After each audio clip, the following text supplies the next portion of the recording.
Hello, welcome back to Zero Undying's stream, playing tabs again. Got some sad news for everybody though. Unfortunately, we had to put down my cat. For those of you out there who are a little bit more sensitive than myself, maybe aren't really looking to talk about the death of a pet or family member, loved one, and maybe don't want to listen to me ramble on about my sadness or hear me randomly burst into tears. I'm a man. I can take it. You don't want to hear me burst into tears. That's fine. Go ahead. You can, you don't have to be here for that. I'll cry. No judgment. I'm not worried about it. I probably will have some of those things happen. I probably will get a little sad. I probably will get a little mournful. Possible that I will cry a bit. I'm not ashamed of that. That being said, that out of the way, we're gonna play some tabs again. This is basically tabs number 2 is what this is. We're gonna be doing tabs for the second time, and today we're doing it in loving memory of my pet, my wife's cat, who basically became like a member of our family. He was a member of our family and is now passed, Harley. I'll be streaming not for very long, just however long I feel like, so let's get back into this. I love this game. This game is a lot of fun. Really appreciate Landfall for for putting this together. This is a great entertainment, and I really rather enjoy playing it. It's very nice. I also have to thank Calibrated Gamer. Yeah, this game is a little weird, echoing. I agree, but I have to say a special thank you to Calibrated Gamer. He did a charity stream a little while back. I believe it was for children with a type of I think type 1 diabetes or type 2 diabetes. I don't remember which.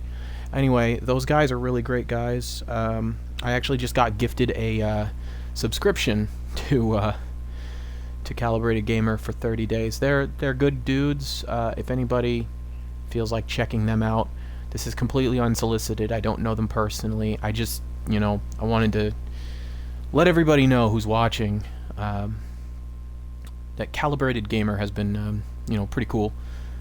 A cool couple of guys. I think Calibrated Gamer and Brobits. I think they're brothers. I'm not entirely certain. Like I said, don't know them personally. I don't know them real well, and I'm still pretty new to Twitch, so I've still been kind of focused on my own stuff. But yeah, if you feel like it, definitely check out Calibrated Gamer. So let's get back into this now.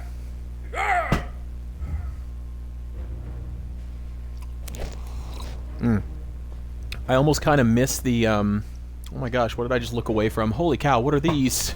What is happening? Are those Valkyries? Those are probably Valkyries. I'm willing to bet.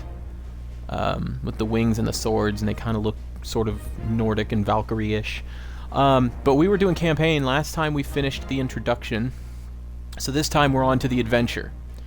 I don't know if I'm going to stop after just one campaign. I'm not sure if I'll continue. We'll see what happens. Echoing, so nice to have you here, man. Appreciate you being here. Echoing Tear says, sadly I can't play Game Pass games anymore or play anything online due to losing gold and Game Pass.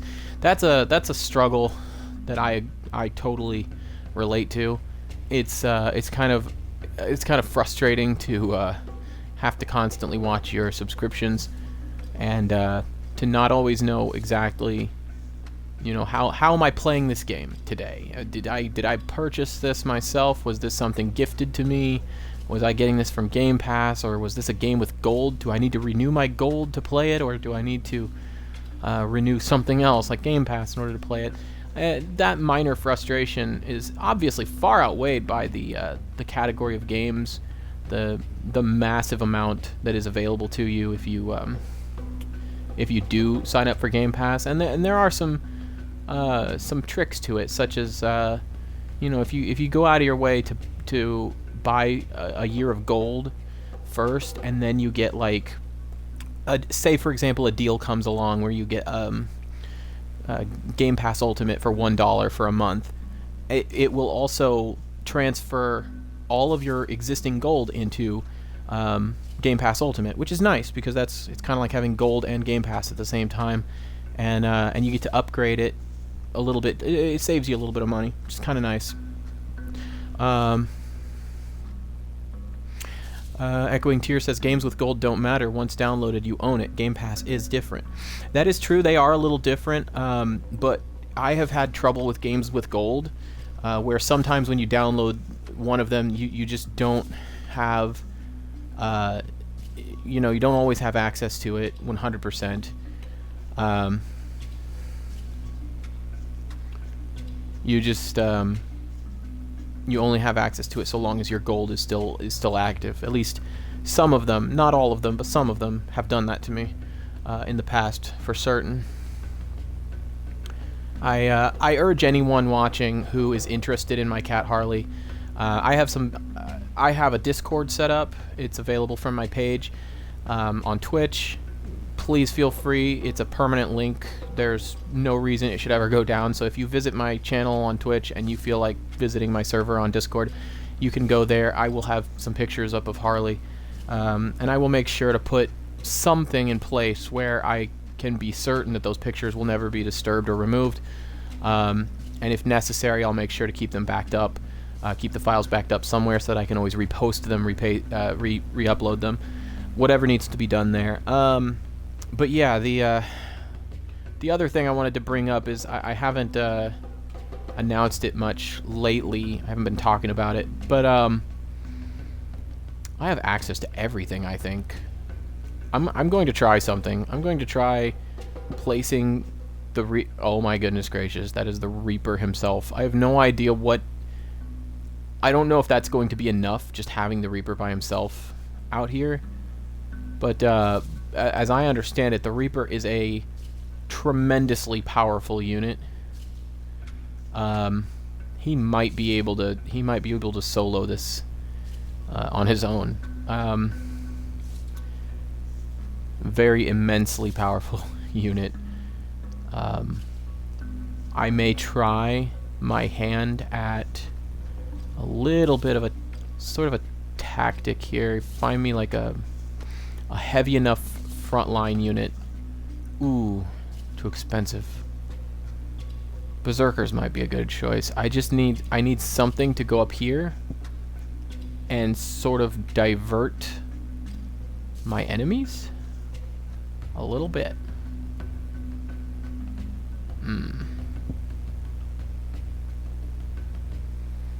Let's see. I was... Oh my goodness gracious. I can't believe that so many of them just jumped to their deaths. That's great. But yeah, as I was saying, got a little distracted there. I've wanted to talk about donations a little bit. Echoing Tear says, Reaper is OP. I put a Reaper against 300 units and it destroyed them. Yeah, he definitely does not appear to care. Oh, there's a rock in my face. Let me just stab these guys with these tendrils of darkness. It's Jackie Estacado from the darkness, but he's got a scythe. Oh my gosh. Oh man, that one guy all by himself, he's like doomed. If the Reaper can ever even reach him. We might have a stalemate here, since the chieftain is holding himself back on the tree and the Reaper can't fit. Oh, but I digress. Let's see if this resolves itself in a couple of moments while I'm talking about donations. I've been wanting to talk about donations for a while. Back when I was doing the Subnautica stream, I was wanting to discuss donations. Maybe even put up a donation, a place for donations on Twitch, so people could click a link. I don't see this resolving itself. I'm gonna back out, but.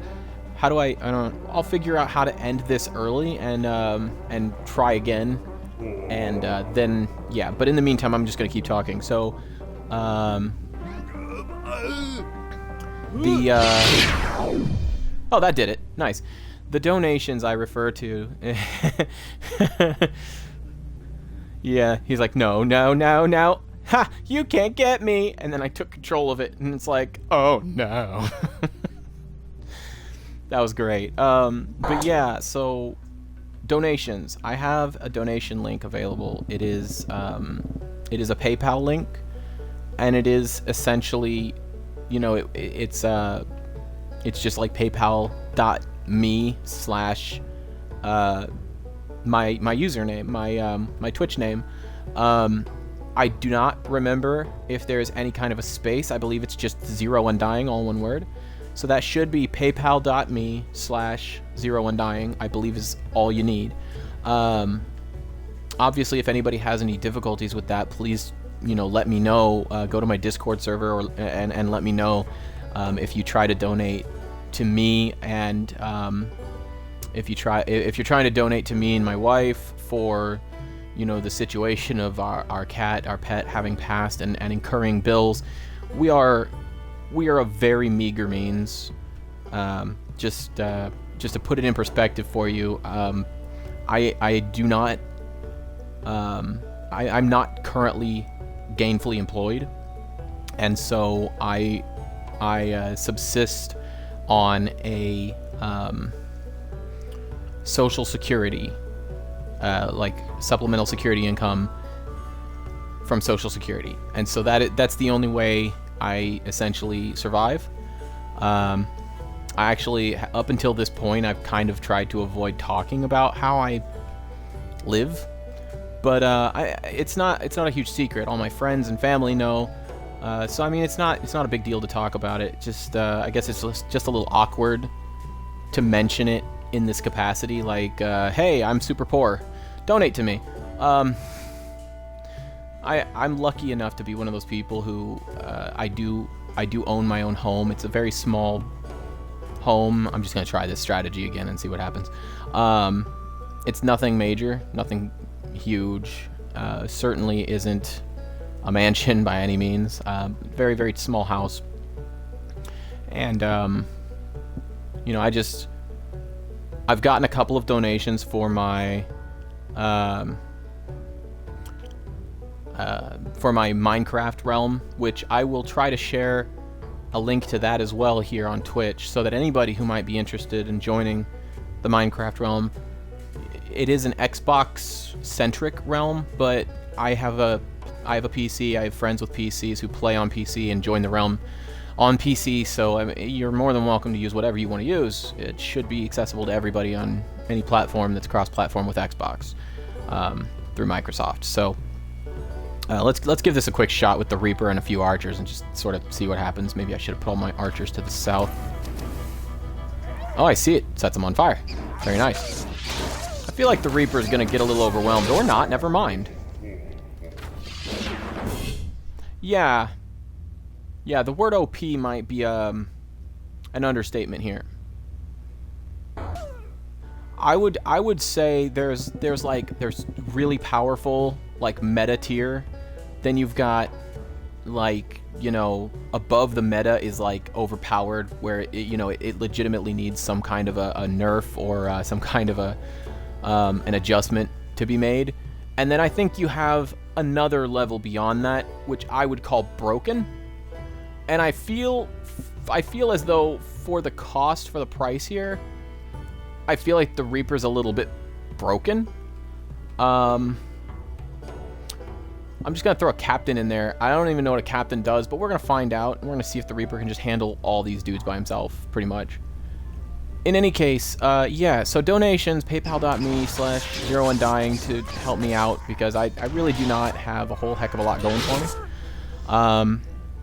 As Echoing Tear said, you know, things are not exactly great for folks on SSI, which is unfortunate. And man, the Reaper is just, I'm starting to feel like the word broken really does apply here. Oh hey, this is interesting. So it looks like there might only be one enemy unit somewhere, but it only gave me 120. Oh, look at that. Okay, one little dude right there And I have 120 points to put somebody on the map who will win this fight. So let's try...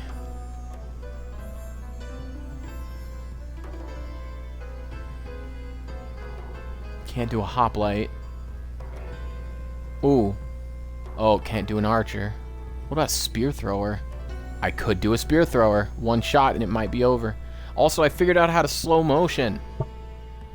Oh, wait, that's not the button. Hang on, first I have to place, then start it, then I can slow time. Oh no, there's two of them. Oh no. I thought there was only one. Get him. Oh wow, that guy's dead. Uh-oh. Oh no! Ah, he's on me! Can I take control of him now? Yeah. Get out of here. Let go of me. No! No! I threw my spear too early. Oh man. Alright, so that didn't work. We'll try something perhaps a touch different. Yeah, anyway. Long story short, I wanted to talk about donations. I don't really have a whole heck of a lot of money coming in to me. I don't have much of an income. I am autistic. That much is posted quite clearly in my bio here on Twitch. I have a long and storied history about that, but I don't want to share that at this particular moment. Taking care of our cat Harley has cost us quite a bit. We are in debt quite a little bit, and you know, I was always one of those people. I didn't want to go into debt for anything. Slow-mo, spear in one hand, stay on ledge, then spear the other one. Oh, you know what? That's brilliant. That is brilliant. I'm going to try that. Thanks, Echoing. All right.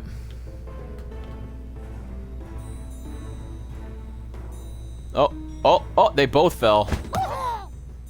One down. Wait, can they climb up here? What is he doing? I refuse to relinquish control of this guy on the off chance that enemy is just waiting for me to step down. In any case, oh no. Okay, so now I have to watch my corners. Oh no! Oh, you suck! Get out of here! No! I can't have this. Oh, you're kidding me! No, he got me. Oh no, it might be over. Oh! Oh, barely. Now I know how to control units. I know how to, oh, there we go. I know how to relinquish control of units. And I now have better control over the camera and slow motion. So that's fantastic. Truly fantastic.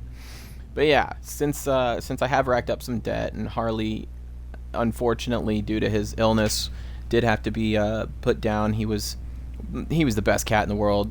We have racked up quite a bit of debt, taking care of him, as well as taking care of our other cat who passed in May last year, Blackie.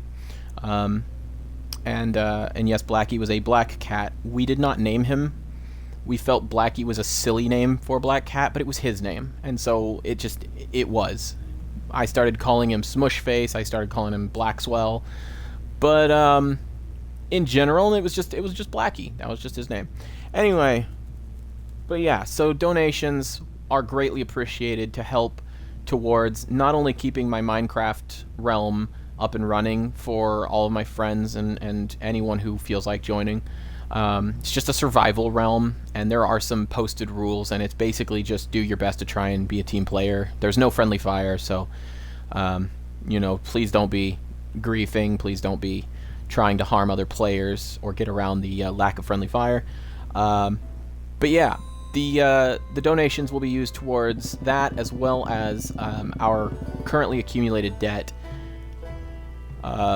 due to taking care of our two cats during their time on this earth. We, like I said, we racked up quite a little bit of debt taking care of Blackie and subsequently taking care of Harley. Lots of blood work and treatments that were quite pricey. But yeah, I would never go into debt for myself, never go into debt for a car or for a house or for the biggest TV in the place. I wouldn't do that.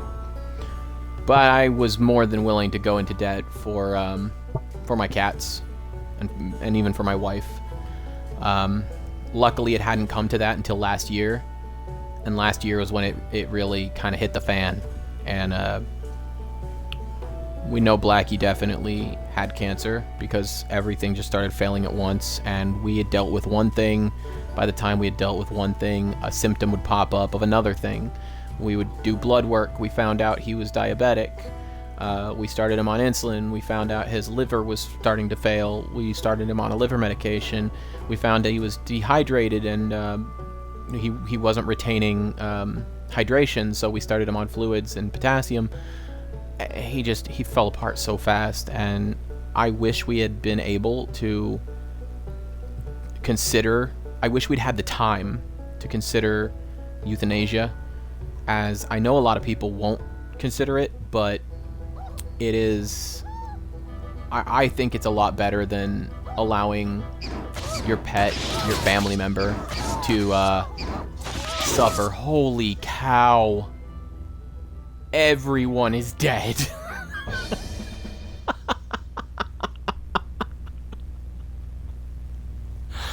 Oh my gosh, I needed this. This is great. Echoing Tear just says lol. Yeah, dude, this is hilarious. I am having a blast right now. But yeah, Blackie, when he went, he unfortunately, he started to crash over a weekend. The vet wasn't available on the weekend, and he was such a great cat, and I miss him. I only get 300 on this one, so I better pick pretty wisely.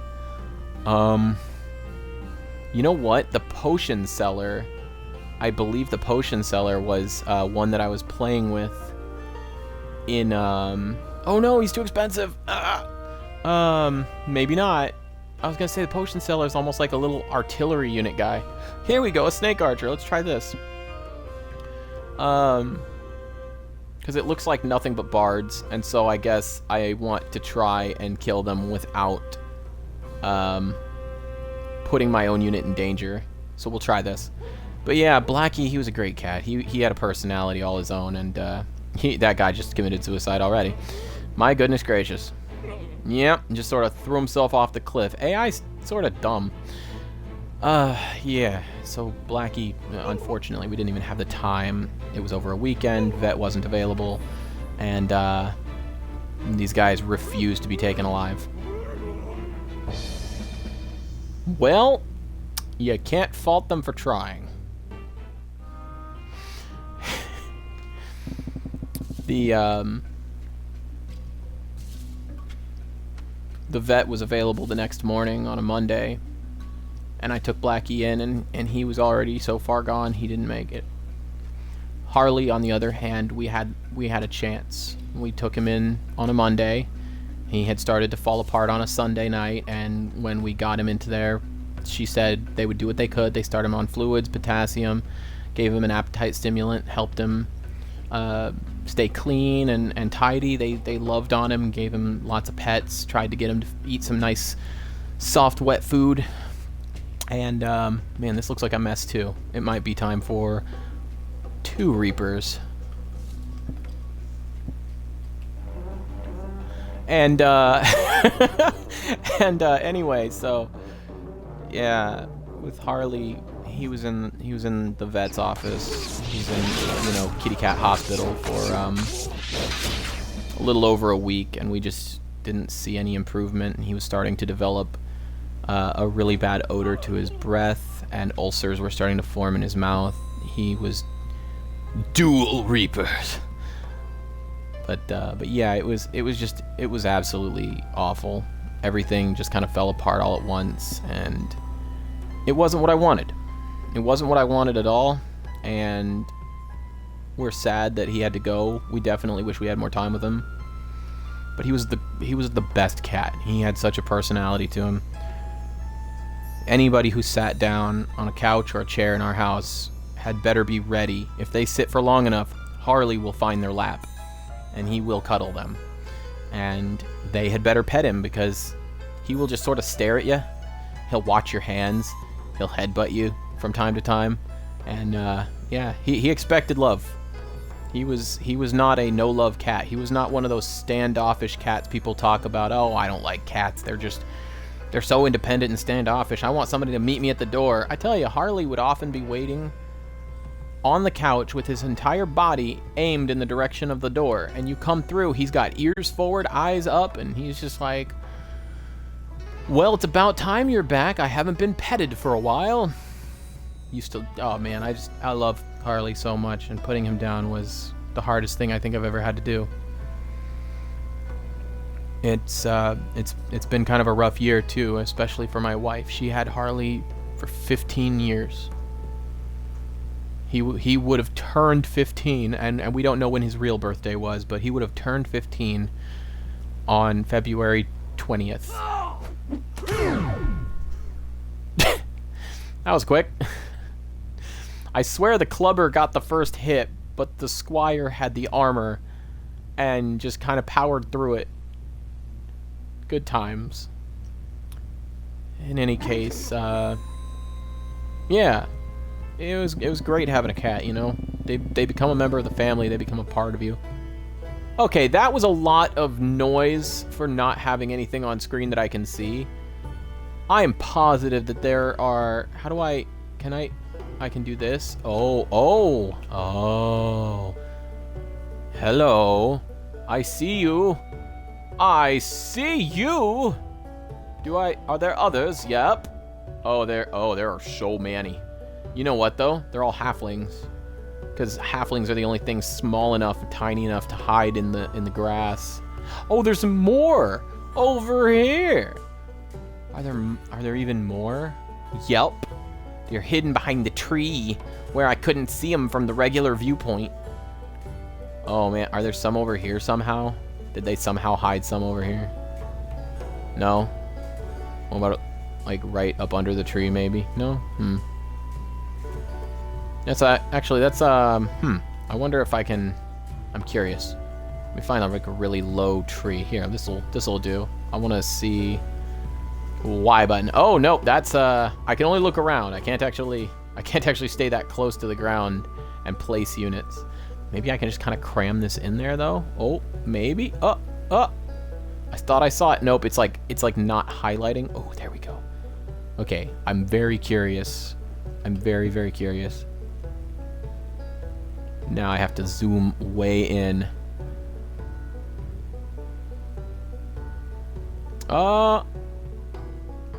Oh yeah, he's very stuck in that tree right now. If I was to hit play, I don't think he's going anywhere.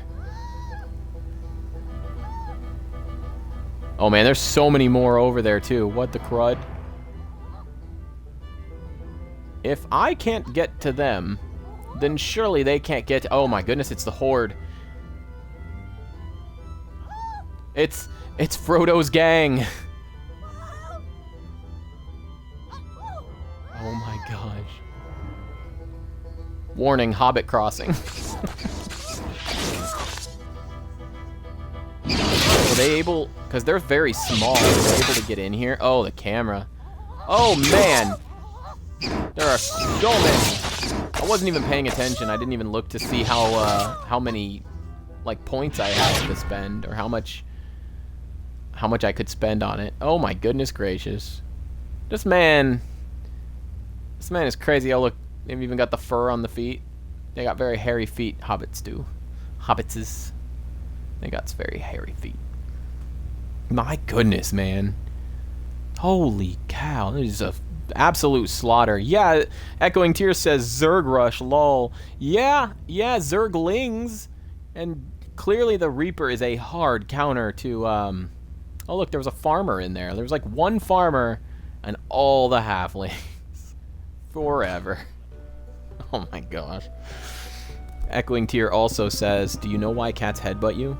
They are spreading their scent onto you so they can familiarize you with their scent and know that you mean well to them. As a matter of fact, I had heard that before. I'd heard a couple of things similar to that as well, that some cats will do that. They'll rub their cheeks against you as well.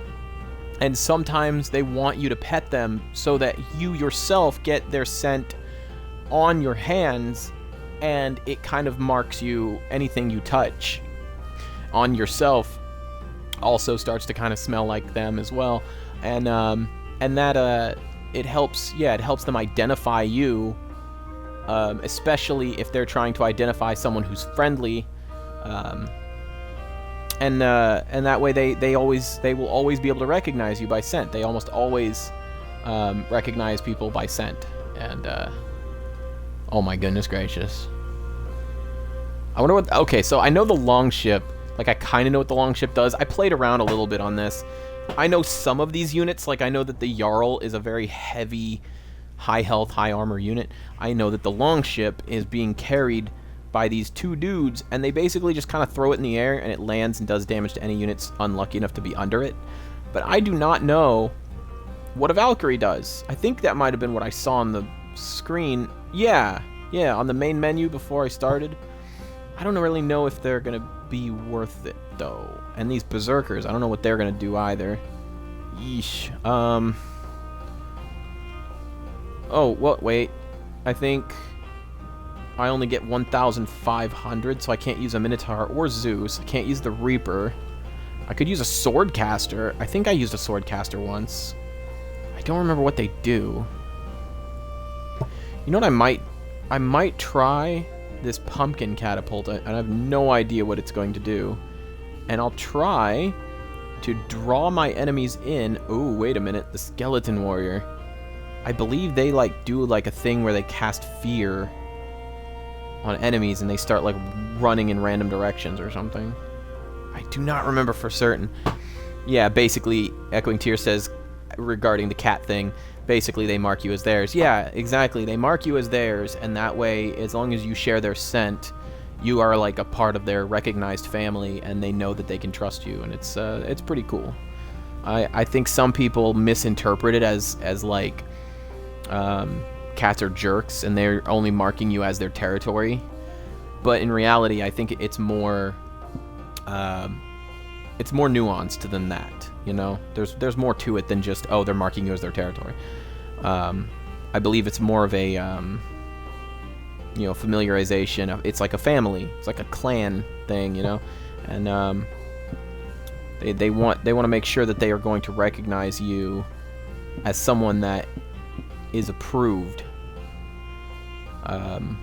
by them. You know, you're one of them, you're accepted. But yeah. Let's give this pumpkin catapult a try, and I think these skeleton warriors, if I remember right, they do kind of like a fear effect on enemies. Let's give this a shot. Let's see what happens here. Well, that was worth it. Kind of. I mean, it would have been better if there were more. And these... Oh, my. Well, that happened. They do, in fact, cast fear. But, sadly, it's not enough on its own. Oh, wait. That's another one down. Oh man, that guy just got creamed by the pumpkin. Nice. That actually ended up being a pretty darn good strategy. I'm a little surprised. Echoing Tear says rip. I can't decide if that's rip my team or rip the enemy team, but if you had said rip to my team early on, I would have been right there with you. I did not think that was going to go well. I thought my catapult was going to die, and I thought the rest of the enemy army was just going to turn around and destroy my last, I thought I only had 2 guys left. Turns out I had 4 guys left, and the catapult got lucky and survived. Rip the enemy. Well, then you were right, sir. I had my doubts. I didn't think I was going to make it, but you know what? My guys managed to pull it together, and they did it. Good job, guys. Good teamwork. My wife... presently out in the living room having a good time watching T.A.B.S Gaming, and I know not a lot of people watch my channel, not a lot of people are familiar with my stream. Well-defended catapult will always win. That is true. But yeah, I love T.A.B.S Gaming. I know they're not going to get a whole bunch of new followers from me mentioning them. I'm still a very fresh, very new channel, so I have no reason to hold back my own personal opinions and feelings. I love T.A.B.S Gaming. Those guys are great. They're a lot of fun. I love that they each have their own personalities, and they kind of, they just kind of goof off a lot of the time. And I think it would be really great to be able to like maybe go to a VidCon or something and like meet those guys, but I don't know. I've never been able to go to a convention before. Who knows? Who knows what the future holds? But those guys are great. They've kept us entertained these past few weeks and even months. We've been dealing with a lot, and we've been watching a lot of T.A.B.S Gaming. We've been watching New Nebelsylvania, their Minecraft playthroughs, and it's been keeping us sane. So a really big thank you to T.A.B.S Gaming. I don't know if any of those guys are ever gonna... Dude, cons are stupid expensive. That's true, Echoing. That's very true. Oh, you know what? I have another opportunity to use a well-defended catapult. I think I will go ahead and do that again, and maybe I will back my guy up with some ranged units to sort of, you know, tack on just a little extra, little extra something something. Let's see how this goes. But yeah, the T.A.B.S Gaming crew, man, they've kept me sane. And they've helped me and my wife laugh through all these troubles lately, and it's been really, you know, it's been really nice. So a great big thank you. In the case that anybody from T.A.B.S Gaming or the T.A.B.S Gaming crew ever happens to see this stream, I really greatly appreciate you guys and what you do. It's been nice having something to smile at when things aren't going well. All right, so we have the pumpkin catapult, but I think what we need to do is skeleton warriors instead of the archers. So I think I will put a few. I'll put a few of these guys on the front line and just let the Reaper come in and handle cleanup, and let the catapult do his thing. Oh man, catapult missed bad. That was no good. Yeah, here we go. Now that they're all afraid for their lives, the Reaper is able to clean up quick and easy. And that was a good hit from the catapult. Unfortunately, only took down one guy, so we've only one enemy left. There we are. Much better that time without the archers. I know. I guess the Reaper, Echoing Tears said, "Holy crap, your Reaper died. How did that happen?" I know they have a health bar, so I guess those, I'm guessing those were like berserkers and chieftains or something, and they must have just put out so much damage that that there was, you know, that it just melted him. Not unheard of, not the craziest thing I've ever heard of in my entire life, but certainly not what I expected at all. That much is for sure. Spear thrower is 120. Yikes. You know what? Let's just... Wait, 1 second. 1 second. There's a fencer. Oh, he's 150. Yeah, never mind. We'll just go back over here and we'll do a squire. Squires are a good, reliable fighter. Hey, how's it going, AFG Solus? Hey, Z, bro, hug. Or he's calling me Z, and so I'm sorry. Punctuation is a weakness of mine. Hey, Z, bro, hug, and then a little dude with a hug shape icon. That's kind of cool. Thanks, Solus. Hugs back, dude. It's appreciate you being here. You know, Harley being gone, it's kind of quiet around here right now. So I guess I'm just trying to fill the void at the moment until I'm able to kind of come to terms. I don't know. That looks like a farmer to me, so let's see how our squire does. Pretty darn well. But yeah, we're online in memory of Harley today, guys, and Harley was one of the best cats I've ever had. In fact, I think he was the best cat I've ever had. These guys are all harvesters, and they are arranged in the shape of a sickle. That is absolutely fantastic. I love this playthrough. I really do. Oh my goodness, are you kidding me?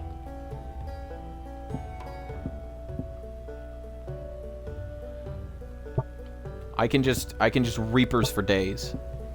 Just reapers for days. But yeah, we're here to celebrate the life of Harley. My Discord has a few pictures of Harley right now. I may change their location on the server. yeah, these guys are just cleaning house. And you know what? I said last time that the next time I stream Tabs, I'm going to make sure that I get the camera closer. And you know what? I did not do that. One last harvester trying to get out here. Well, that's one less harvester now. Where did it even go? What? Oh, there it is. Well, you got the deaded. I can't meticulous control of it. Yeah. You're dead. But yeah, man, it's hey, thanks AFG. I appreciate that, man. And echoing you as well, sir. Appreciate you guys. Yeah. Harley, the best cat ever.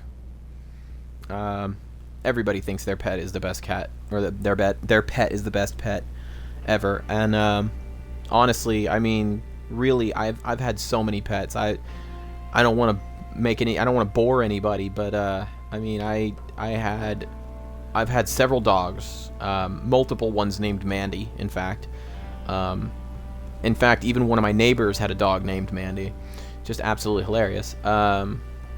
We've had Mandy and Caesar. Mandy was a German Shepherd, and Caesar was her puppy, which we kept. Bruno, who was a Doberman Pinscher that my mom turned into a lap dog because she wanted to protect him by letting him sit on her lap and sleep on her pillow, in order to protect him from our cat Radar, because Radar would give him a hard time, because Bruno was a very tiny puppy, and Radar was kind of a typical cat. He didn't really like the dog, and the dog was smaller than him, so of course he would pick on him. Well, anyway, Bruno got bigger, but Bruno did not outgrow being a lapdog, nor did he outgrow sleeping on my mom's side of the bed. So that was fun and interesting. We also had Mandy, the golden retriever, and Mandy was a handful. She came from a potentially abusive home, and for the better part of a week, I think, or even 2, she would not come out of her crate. I think we had a barrel, like a cask or something, that we laid on its side, and she would just lay in there, and she would stare out at us in the living room, but she wouldn't come out. We'd give her food and her water. She'd come out to use the bathroom, and that's about it. And I remember my older sister would get inside the cask or the crate with her, a barrel, I don't know what that thing is, and she would just lay there and pet Mandy. And this is, of course, Mandy the golden retriever, not Mandy the German Shepherd. And eventually, I guess one day, she started to build up a bond with our cat Precious, who was just the cutest little all white and orange striped cat. And Precious and Mandy would fall asleep right next to each other in Mandy's actual cage, like, you know, the actual metal cage with the nice rug on the bottom. And you know, it was really nice. It was really nice to have I'm just gonna Reaper this. I don't even know what these guys are. They look like hoplites, but we'll see them all go flying here in a second. And the cleanup crew. There are so many dudes. But yeah, eventually Mandy, through the companionship of my older sister, who at the time was quite young, still just a young teenager, I guess, and her cat, our cat, Precious, eventually Mandy warmed up to us and became a really, really loving dog. Funny story, man, that Reaper is OP. Funny story, when I was young, I used to come home from school, and we would almost always leave Mandy out on her leash, and it was a good long leash out in the yard. But we would leave her outside when I would go to school, and when I would come back, she would be off the leash. Now, that's not to say that somebody had came home before me and taken her off the leash, but rather that the leash itself, the actual links of the chain, did not hold together that well. And in fact, I believe it was 2 different chains that were hooked together. And if she really ran around hard enough, then one of those connections would come off. And she would just be running around the neighborhood, nearby somewhere, usually, when I got home. And she would have about a 10.5-foot chain just sort of dragging behind her. And she was a cute little golden retriever, and she would just be having an absolute blast. And somehow she was just about smart enough to know that I didn't have to grab her. I only had to grab the chain. So she would make sure that as soon as I started going for the chain, she would run off in a direction that would drag the chain away. And she would try to keep a nice distance between us so that I couldn't get a hold of the chain before she could run off and drag it away more. Oh, she had such a great time. Me, not so much. But her, she was loving it. She had a blast just dragging that chain around, fleeing from me. Oh man, she'd be all panting and smiley, and oh, she loved it. She absolutely loved it. But yeah, that's when I used to be like, 8, 9, 10 years old. That was my life. I don't remember what happened to Mandy, actually, unfortunately. Again, the golden retriever, not the German shepherd. She did eventually leave us. One day she was gone, but yeah, it was she was a great dog. I remember Mandy the golden, not Mandy the golden retriever, but Mandy the German shepherd. Our first Mandy, the first Mandy 1. The first Mandy was she just got old. She was old age, got her, and she was on her way out. We knew it, but I was just a little kid at the time, like 4 or 5. But she got up one day and was whining at my mom, and so my mom let her out of her little corner of the house.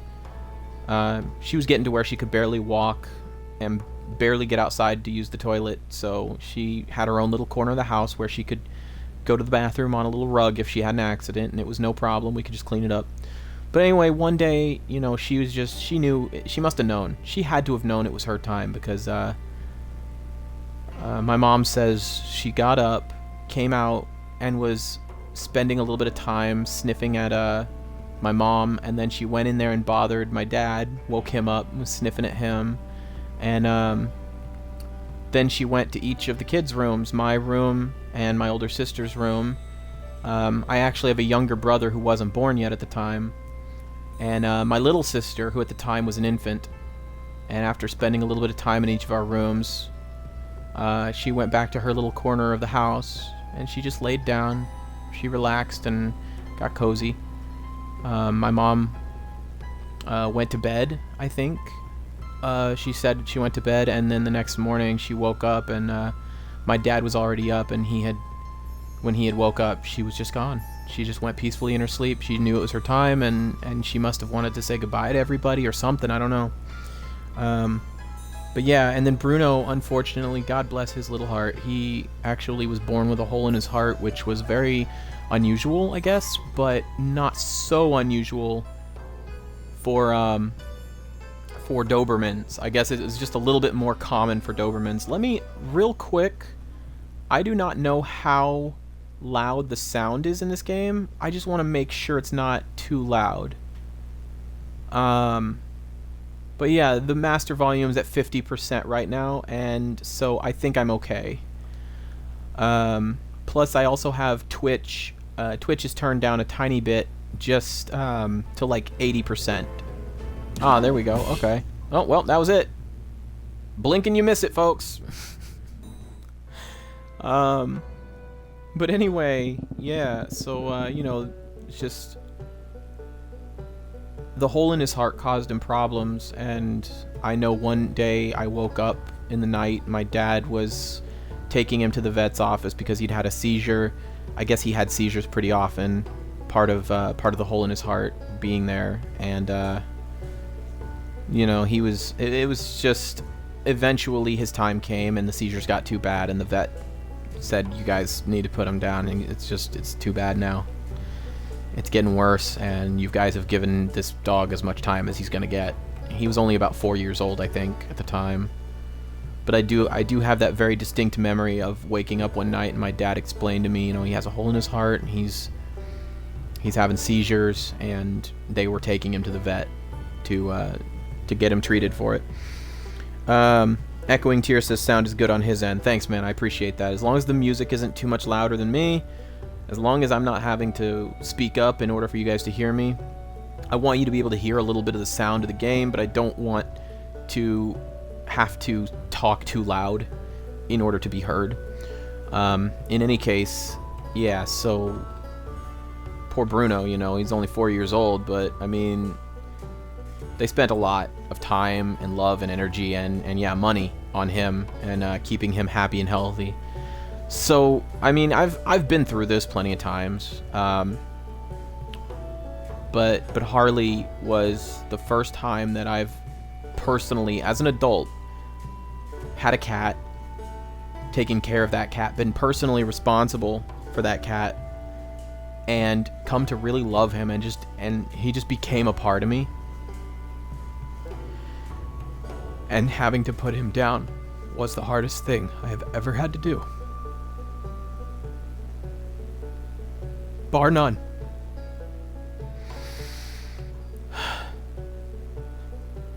And to be honest, I don't think my life will ever be the same without him.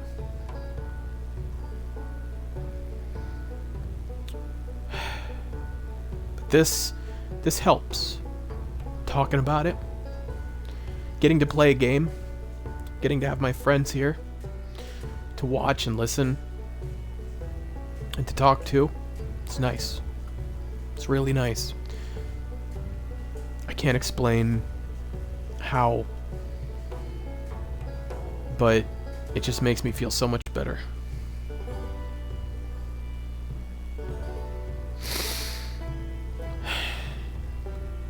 So, Echoing Tear says, I'm trying to remember what dog you had when we lived in the trailer park. I know you had the cats, but I can't remember the dog. I know it was like super hyper though. You know, the one that I remember distinctly was Joey. When you and I knew each other, and I think maybe Echoing when you were dating the girl, I'll call her B. I think you probably know who I'm talking about. She lived on Carroll Street, you know, and she was an okay gal. She was all right. I know you guys had some problems, but for the most part, she was an all right gal. Oh, I didn't notice the king back there. Oh, geez, this is gonna be weird. Joey was a Beagle Basset Hound mix, and he was yeah, super hyper, like hyper to the absolute max. Bar none, I think he was by far the most hyper animal I ever had. And I mean, I had a tarantula at one point. Spider warning for anybody who's like creeped out by spiders or stories of spiders or just really doesn't want to hear about spiders.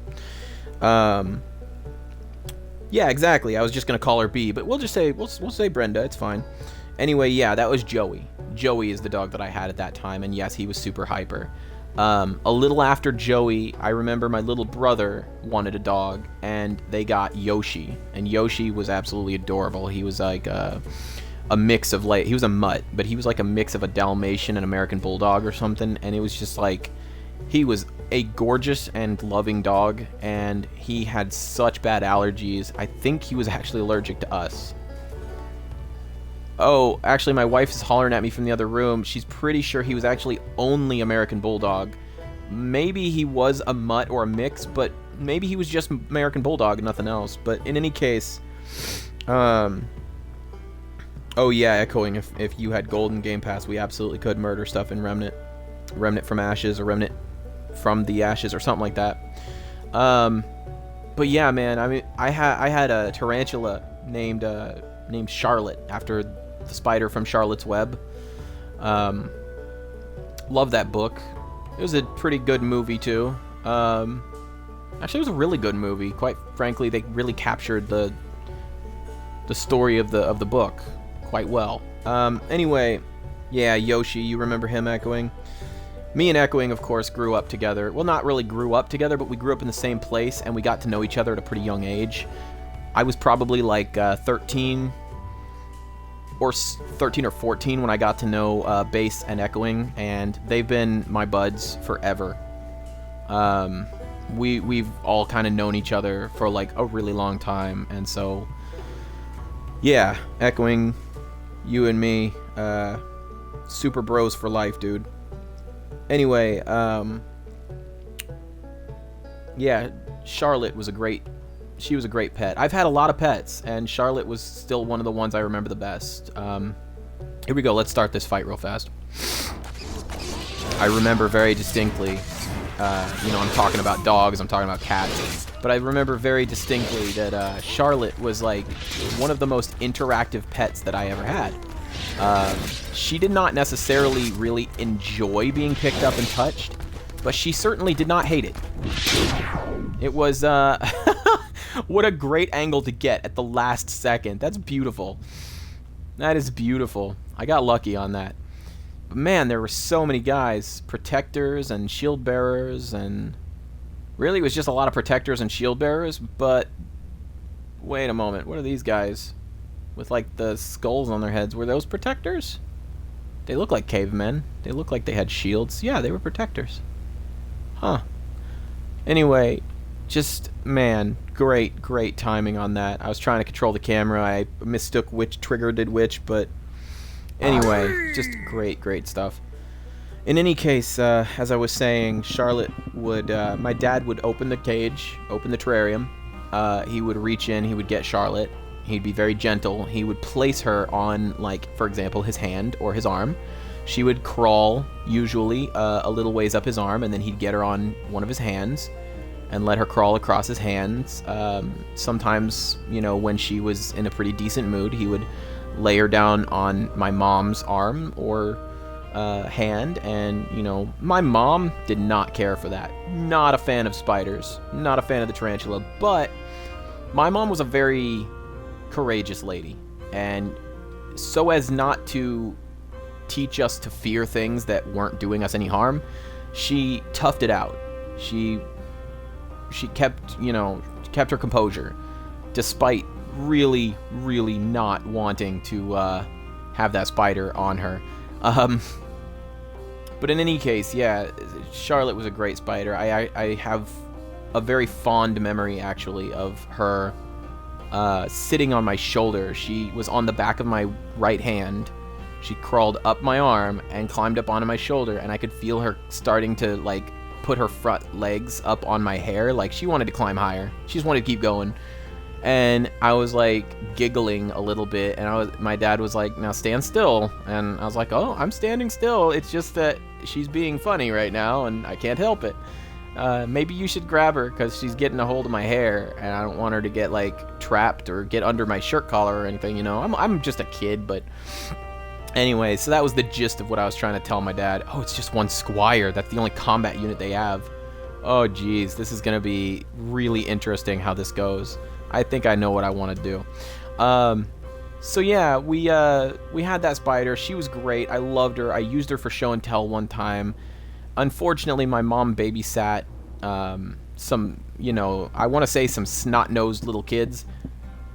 But anyway, yeah, she babysat quite a few youngins back in the day, and I guess one of them must have, banged on the glass or something a little too much and frustrated her.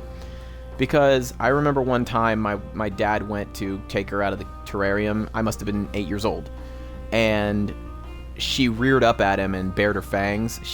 Keep in mind, Charlotte, our tarantula, I was 8 years old. She climbed up on my shoulder and was messing with my hair. I was not afraid of her. She was not defanged. She had her fangs.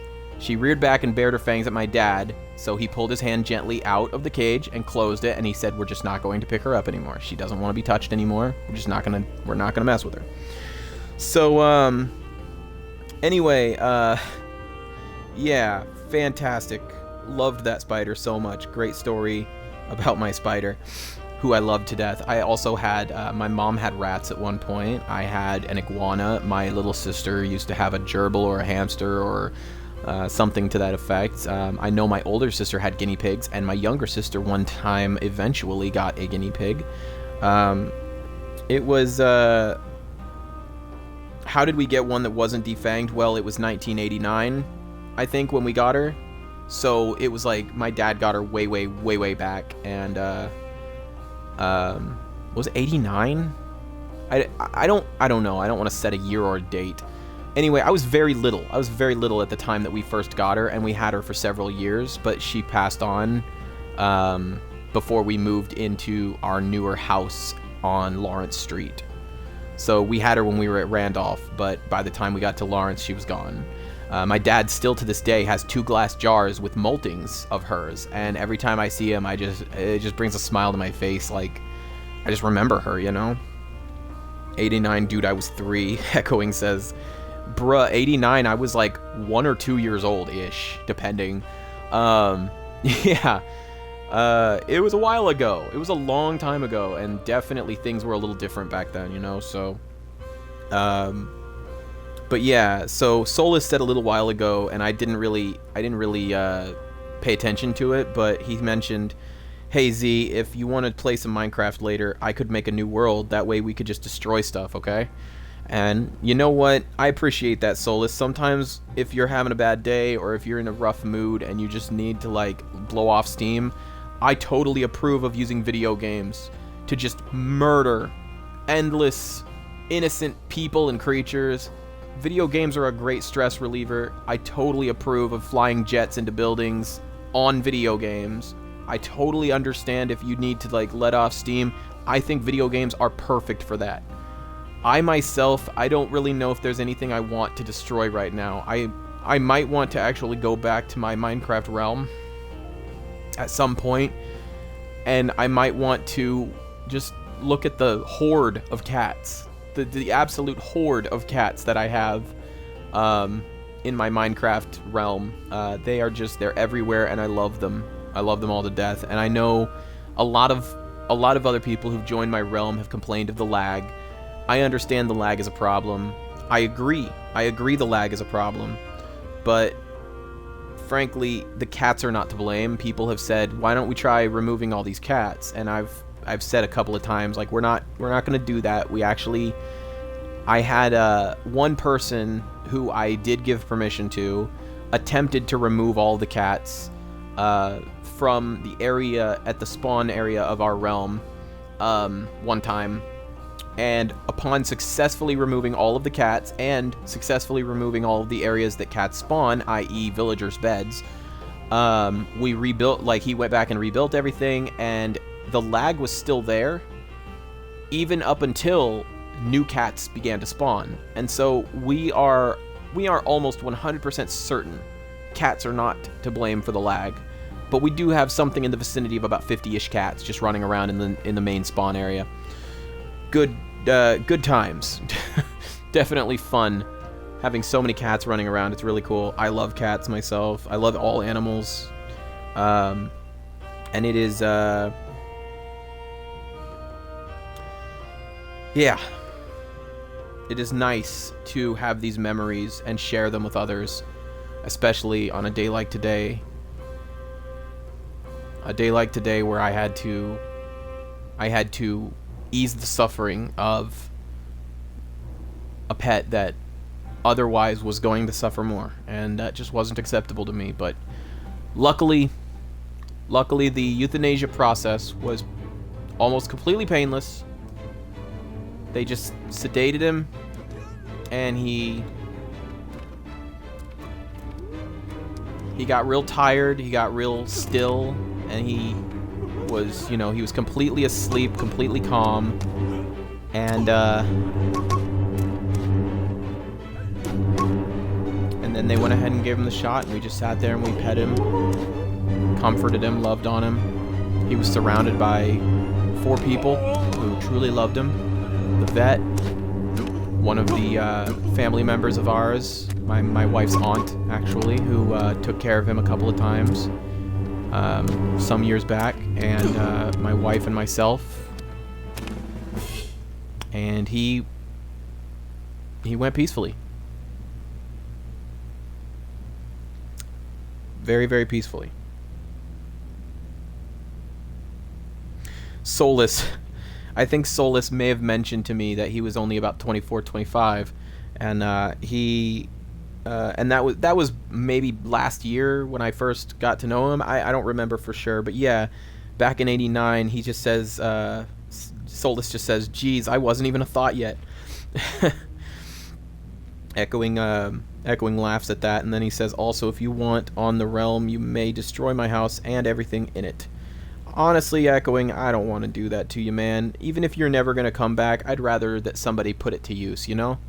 I can understand if you just don't have any interest in it, or if you're not going to be coming back for a long time because of not having gold, or whatever other constraint there might be, but I don't want to destroy anything. I don't have any interest in that. That's just not where I'm at right now. Man, archers were a really good way to go. Oh, goodness gracious. That one night, and every priest or healer, or whatever you call them, ever. Fantastic. Fantabulous, guys. Solus also suggests we could do some Stellaris. Let you do Devouring Swarm. Right on. Echoing says he plans to rebuild a new one when he goes back to the realm. Right on, dude. You feel free to build whatever you want to build, my man. It is your home, which I have officially given to you. Your place in our world. That's what that is. Oh, we're not even halfway through. We got to get serious about this. All right. So let's get the Reaper in here real quick, and then we will throw in some archers, and we'll just do the regular archers this time. We don't need anything fancy. And then we'll do, there we go. Let's get to it. So we shared some stories about pets, mostly the various pets that I have had in the past. Certainly the ones I remember, at least. Oh my goodness. Oh, these Jarls. And the king! No! The king is still standing! I thought we got him! Oh, we're doomed now. Oh, wait. He might not actually be able to... Oh, nope. Nope. He's definitely a threat. Although he did just get gut shot by an arrow and hit in the arm. Still quite a few archers, and the king is the only one left. Stand still while my men shoot you. Yeah! Oh, my goodness gracious. Shoot him again, boys! Oh! Oh! Oh my goodness. He finally went down. And that's a pretty cool pose to die in, too, honestly. The, you know, kneeling and holding your blade like a true king would. Good job, you 5 survivors. Barely survivors. I mean, holy cow, dude. Just goodness gracious. The carnage here. It's insane. The Reaper going down is like... It's terrifying because you just... Oh my goodness gracious. What am I up against here? Oh gosh. Oh. There we go. What are you? Oh, it's a squire. Okay. You know what? I know last time I used a squire to beat a farmer, but I've also seen... Interestingly enough, I did a bunch of farmers against squires in Sandbox, and I remember it being really even, really well grouped. So it was like, if the squires won, they usually only won by like 1 or 2 people, and if the farmers won, they'd usually only win by 1 or 2 people. So I feel like they're pretty well tied as far as like power and strength go. So I want to see if this farmer can handle this squire. We're gonna... And... Nope. Alright, one more try.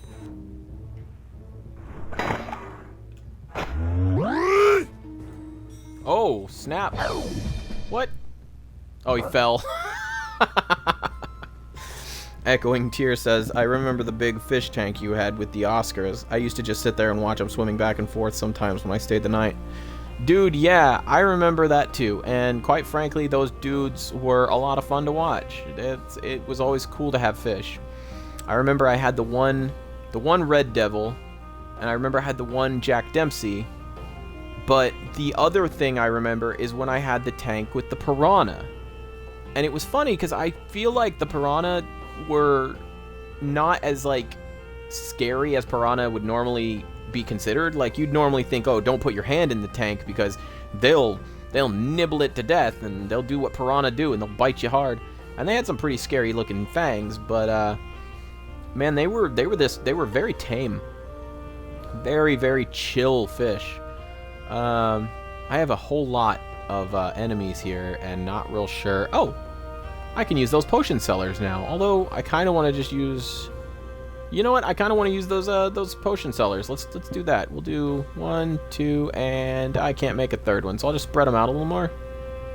And maybe I will use a couple of archers to round it out. There we go. Let's see how we do. Well, that's one guy.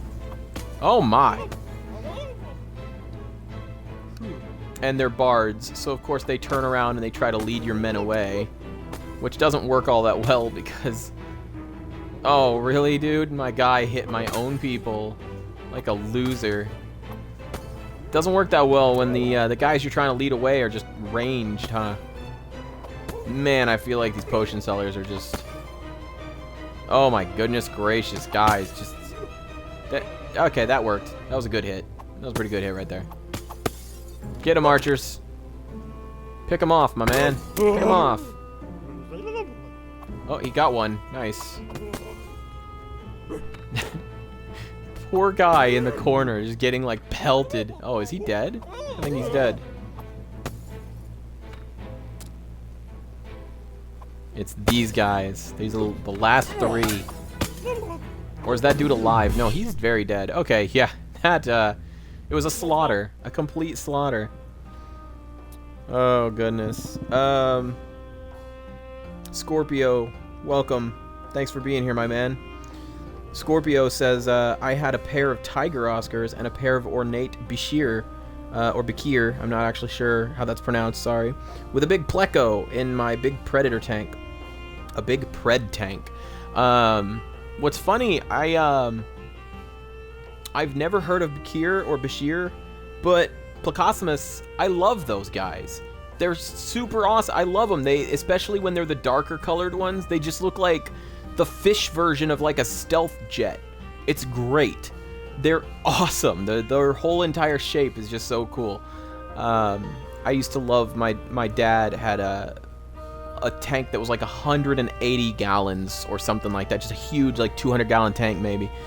I think he still has it, but I don't know if he actually has any fish in it anymore. But man, that thing was cool. I absolutely loved it. And I think the the best part about it was when he had a whole bunch of snails and a Placosimus,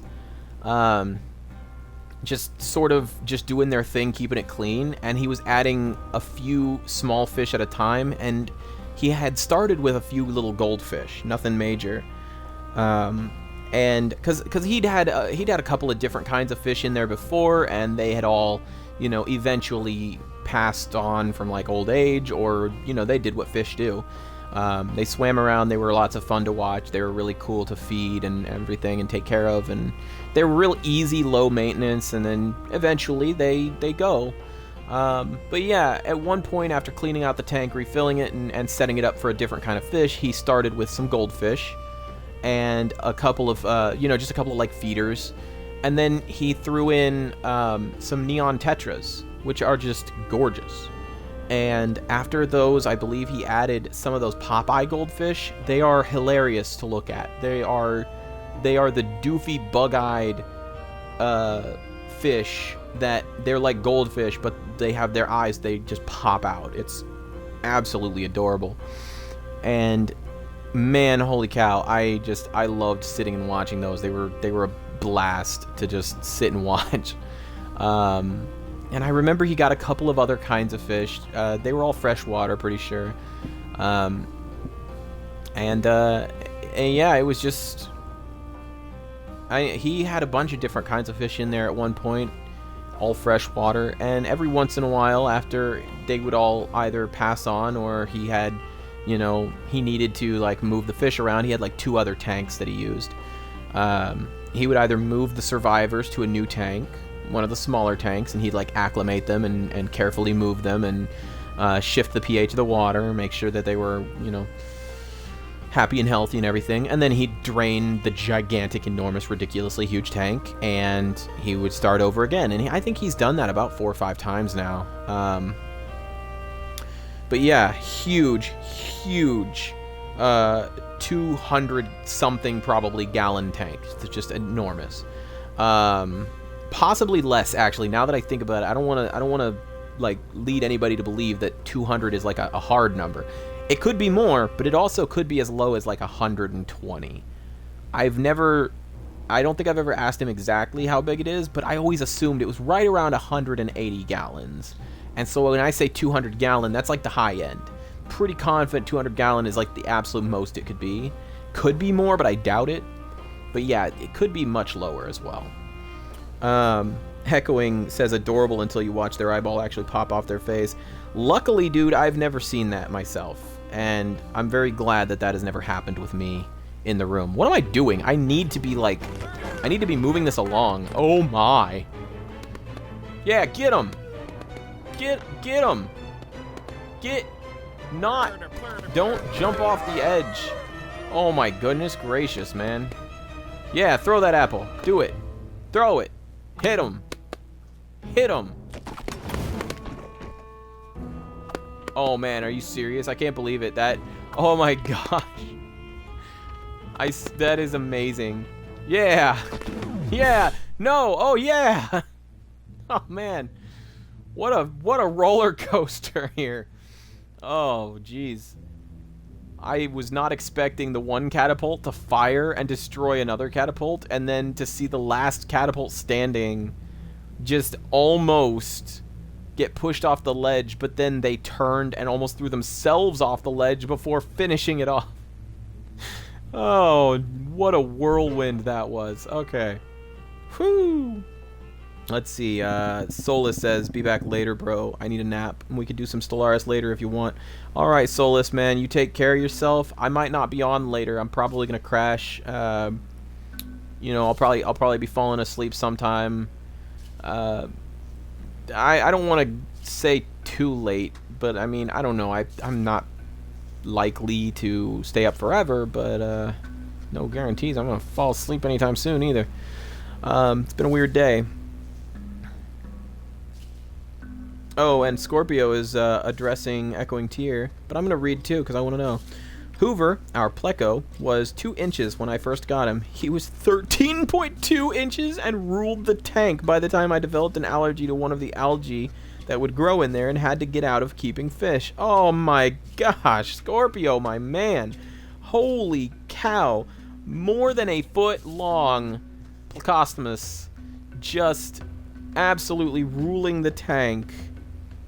I'm really sorry you developed an allergy to something that exists in such a cool environment and stopped you from getting to continue doing that. That sucks. But dude, that is really cool to hear. Where is the enemy? Why do I not see them anywhere? What is this over here? This is just like part of the environment. There's nothing here. Wait, 1 second. That's nothing. But that interests me. Oh, it's a cute little animal statue thing. It's adorable. Absolutely adorable. Yep, I have no idea where my enemies are or what they're supposed to do. That does not look like an enemy. That looks like environment as well.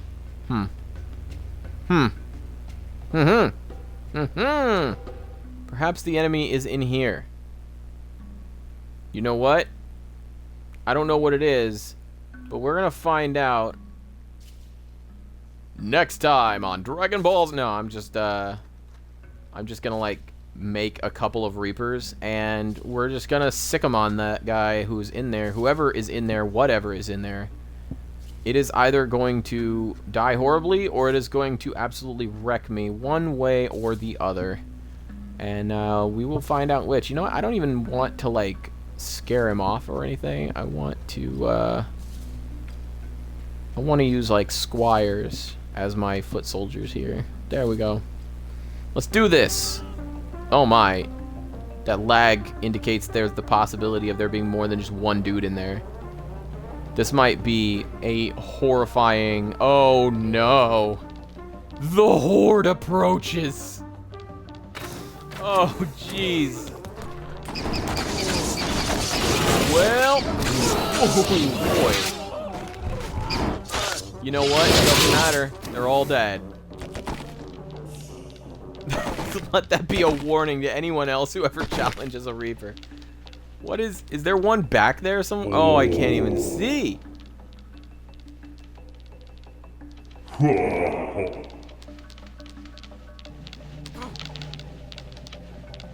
This is... Oh, this is like... This is really crazy. Oh, there's... What? There is an entire thing in here. That is crazy. They took the time to create... Oh, that's awesome. That's adorable. They took the time to create this entire little section of the map that you can't even see from the outside, and probably can't even place units in. Unless maybe you're like on PC. Maybe on PC you can. Oh my gosh, that is crazy and really awesome. I love it. I love everything about it. And you can just like come around the corner over here. Here's the outside. That's cool. I love it. Echoing Tear says, first of all, he says he's got about an hour before he has to go crash, so that he can get at least 6 hours of sleep. I understand that, man. I feel that right here. He also, Echoing also says, I'm waiting for a T.A.B.S PvP game. Oh yeah, dude. I know you can play like 2-player on the same like system, because you can just place your units, then the other person can place their units, and you can just like basically have them fight. But I think it would be so much better to have your units like actually just like duke it out over the internet, like have another person, have them place their units and you place your units, and have like some kind of a thing, like maybe a game mode where you can't see what units they've placed, but you have to place within a certain limit of points. That would be really cool. Very, very interesting. I'm gonna have to plug in my phone so that my Twitch app doesn't die, and then we will figure out a way to kill this here hoplite. Anyway, hey Scorpio, thanks for being here, man. Thanks so much for coming. Echoing, thanks so much for joining me and being here. I really appreciate you guys. I know my my wife out in the living room is watching, but I know she's also been, like I said, she's also watching some other streamers or videos, whatever, that are entertaining. She mostly watches my stream as a form of supporting me and to make sure that I'm not, you know, having like sound issues and stuff, but she'll often tune me out or turn me down once she's there's a hair, sorry. Once she you know, once she's confirmed that my sound is good and that I'm you know, getting along fine. Anyway, she did holler from the other room just a second ago, though, to tell me that she's actually watching me, like, straight up now. So she might not be watching anybody else but me. Maybe she started hearing some of the stories about pets. Maybe she wanted to pay more attention. I don't know. In any case, though, I hope I'm entertaining enough. I do apologize for the sound of chewing. I have these fudge brownies with peppermint on top. Delicious. My wife made them, actually. Just like a regular fudge brownie mix. But she took peppermint candy canes, crushed them up, and poured them over the top, and kind of allowed them to melt onto the top of the brownie, and it's just divine. And anyway, these are my last 2 brownies. And I figure what time would be better to eat them than today.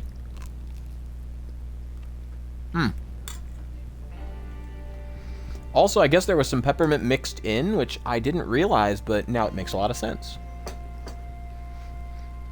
Anywho, we need to beat this hoplite. We have 200 points.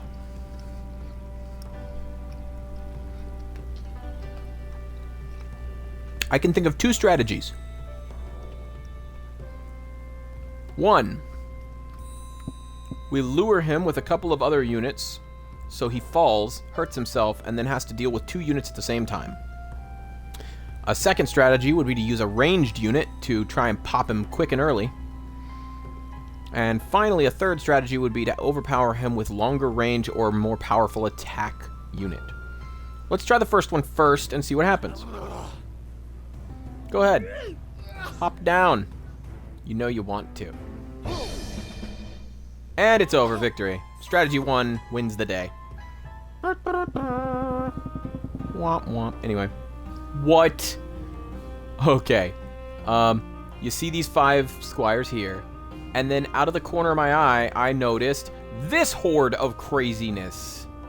There's 5 dudes in a tree, 5 more dudes in a tree, 5 dudes not in a tree, 3, 4, 7 more dudes in a tree, 2 guys on the ground. There's an awful lot of squires here right now. And what's this level called? I need to see what this level is called right quick.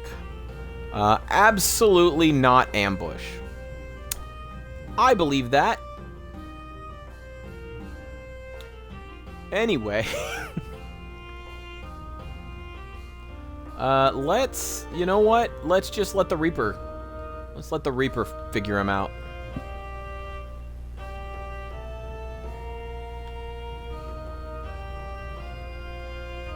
Oh, I can only get the 1. Oh, geez.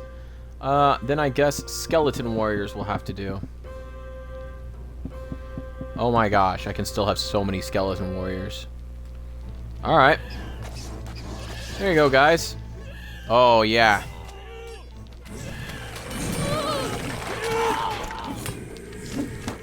Oh, what a fight. Goodness gracious. A lot of my dudes are dead. A lot of them. A lot of the enemies are dead. A lot of them.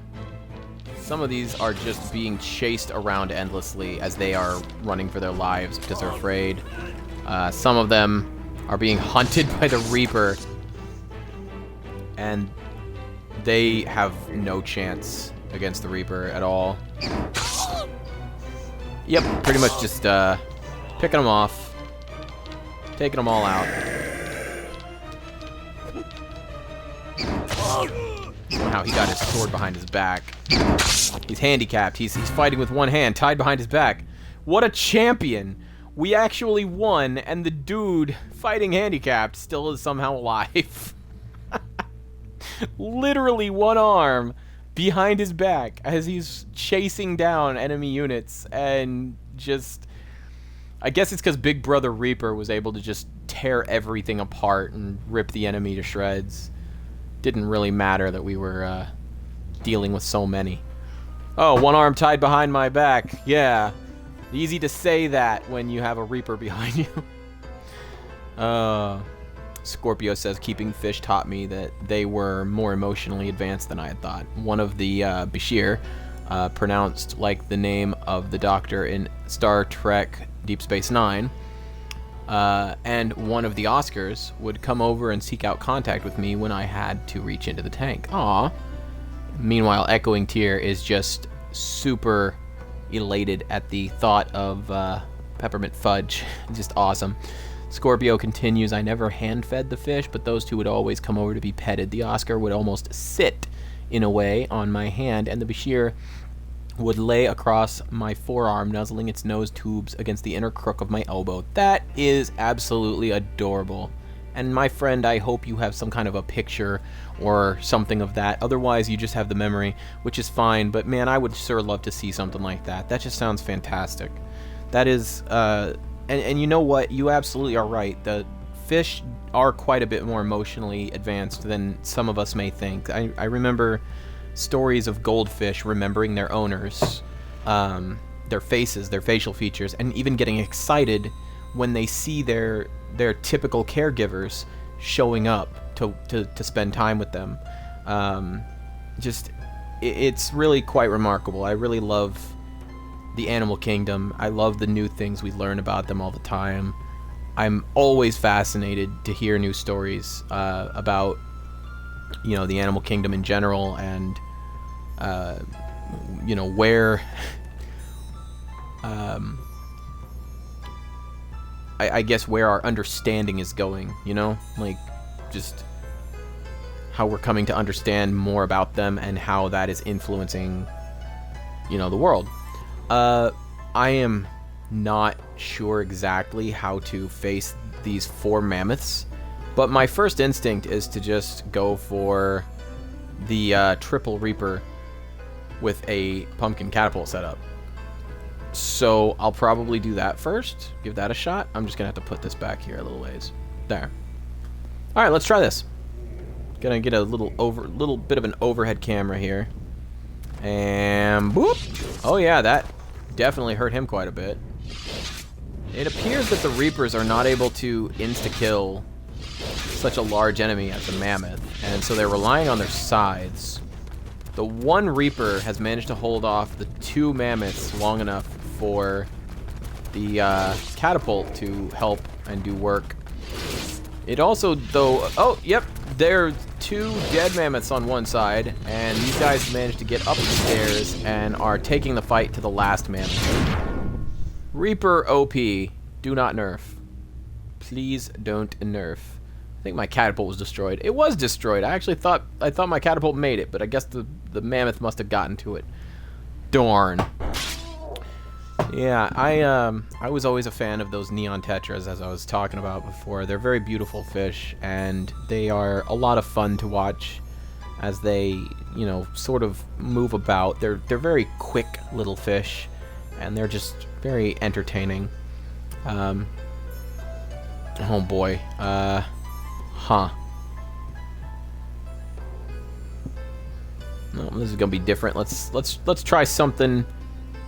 Let's try something a little wacky, and try putting some dudes in some odd places to see if maybe we get lucky and we score a couple of critical hits or something. Oh, I don't want you up there. No, I wanted you down here. There you go. Who knows? Maybe we will get lucky. Maybe one of our guys will pick off one of these catapults early, and we'll have an easy time of things. Who knows? Who knows?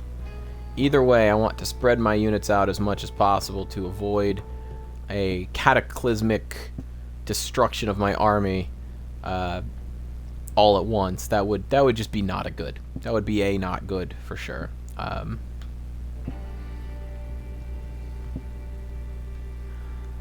The only thing I could think of is ranged units. I suppose I actually could send in a few melee guys to kind of help put pressure on them. They are catapults. They can only do so much. We'll put a few melee guys who will run up in the front. Hopefully take the fight to these guys, climb up the steps and take them out. And just in case this strategy does not unfold the way I would like it to, I think I will put something back here. Like, where's that Valkyrie? There it is. Hello. Put a Valkyrie or 2 back here. And yeah, I'll just throw a few more archers in, since there we go. Archers are I feel like a pretty safe bet. So let's see how this goes. Oh my! No hesitation. They are already destroying my people. All right. I've still got folks.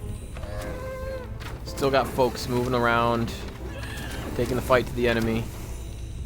Looks like we got all of them but one. This might be the only one left. And wow, man, we tore them apart. That opening volley was devastating, but after that, it was nothing.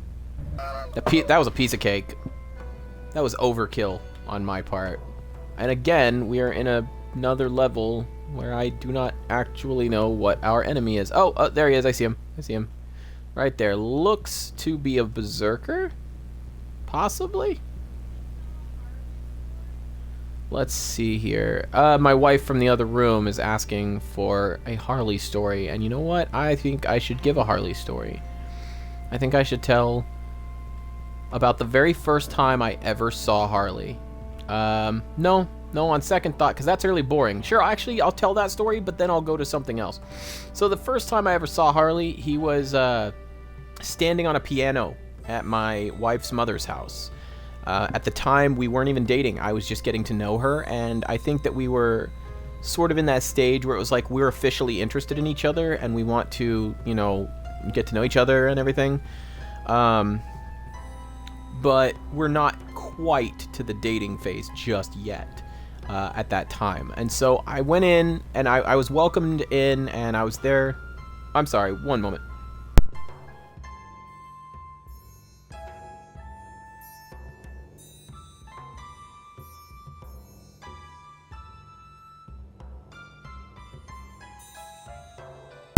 Alright, I apologize. I was just corrected. So now I know she's definitely watching my stream because she corrected me. Anyway, so we were dating, and it was the first time I'd gone into her mother's house.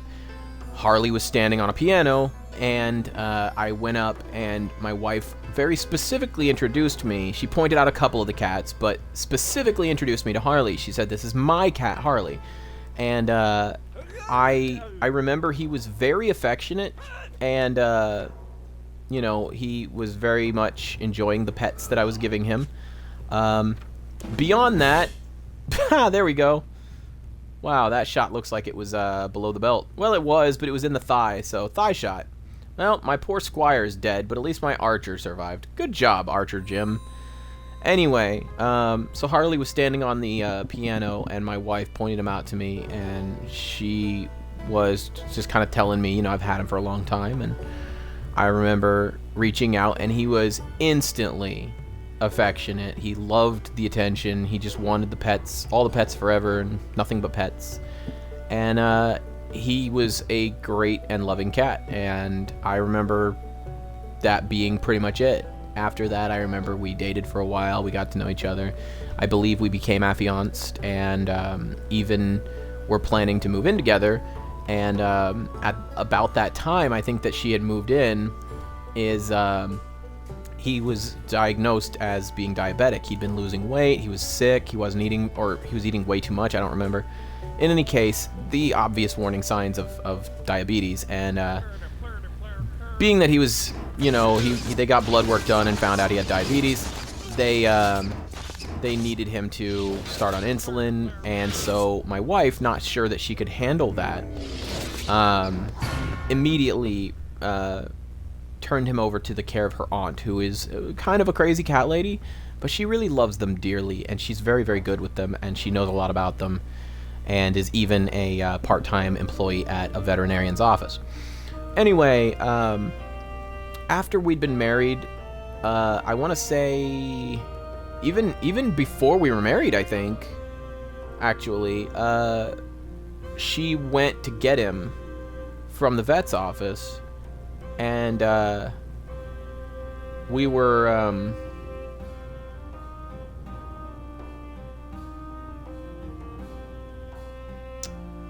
going to be taking him with us to move into, oh boy, I can't remember if we had just left my apartment and we're getting ready to move into our first rented home,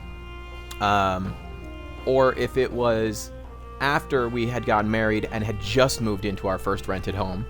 Either way, we went to the vet's office, and this is the first real memory I have of Harley. One second, I've got my wife right here. Let me get my correction, and then I'll give you the time frame.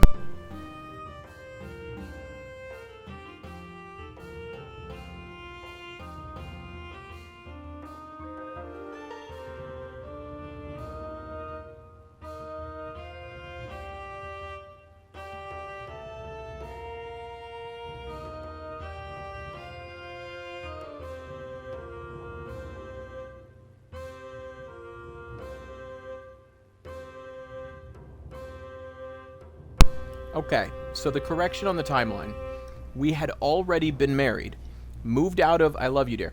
We moved out of the apartment and into our first rented home, and we were married.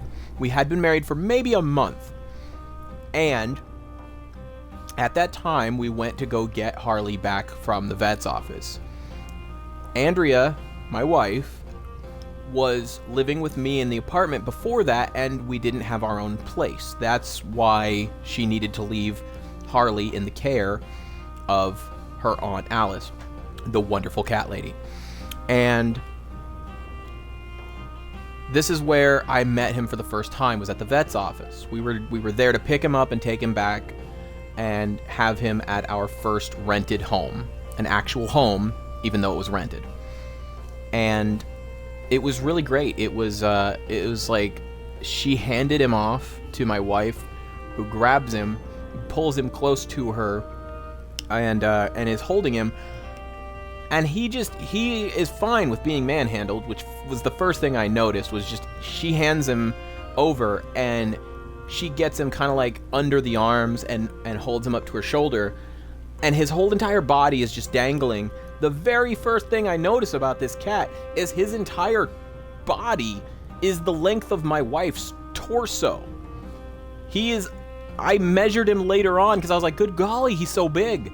He's like the biggest normal cat I've ever seen. He's not like a Maine Coon or anything. He's just like an American Shorthair or whatever.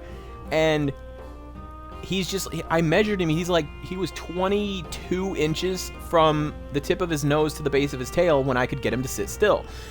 And oh my gosh, this was such a big cat for being like a normal size, or a small, I guess, breed of cat. And normal size breed of cat. And holy cow, he was huge. And he just didn't really mind being picked up and held. He was so happy to be with Andrea that he was just cuddly and purring and very relaxed. And I was like, man, that is a cool cat. That's a very cool customer. And we got him home, of course, and the very first day we had him home after the vet's office, I want to say it was actually later that same day. We went and got him, brought him home. I sat down on the couch, and he was kind of exploring the house a little bit. I remember he hopped up on the couch with me, and I was just sitting there and just relaxing, wasn't doing anything. He climbs onto my lap, cuddles in, and then he proceeds to stick his head, like I was holding my hand up to scratch his chin or pet him or something, and he stuck his nose right into the palm of my hand. And he just kind of like put it there and left it there. And I swear to you, he fell asleep. I promise you, this cat just out of nowhere, complete stranger, oh, you kind of smell like my mom, my normal owner, you know, and so I'm just gonna kind of like cuddle up to you. And he just came over, jams his head into my hand, and just falls asleep with his head, his entire face just kind of stuck into my half-closed fist, basically. I didn't know what to do. He was just totally calm and chill. He fell asleep with a complete stranger, and I was smitten. That was my first real memory of Harley in my home, and he was just he had a personality of his own. He was his own cat. He made his own decisions. He came to me, fell asleep on my lap, and it's almost like it wasn't like he was it wasn't even like he was marking me or trying to figure out if I was an okay person. It's like he just walked up to me, sat down, and he was like, hey dude, we're gonna be friends, don't worry, I'm a chill guy, check it. And he just like falls asleep in my lap.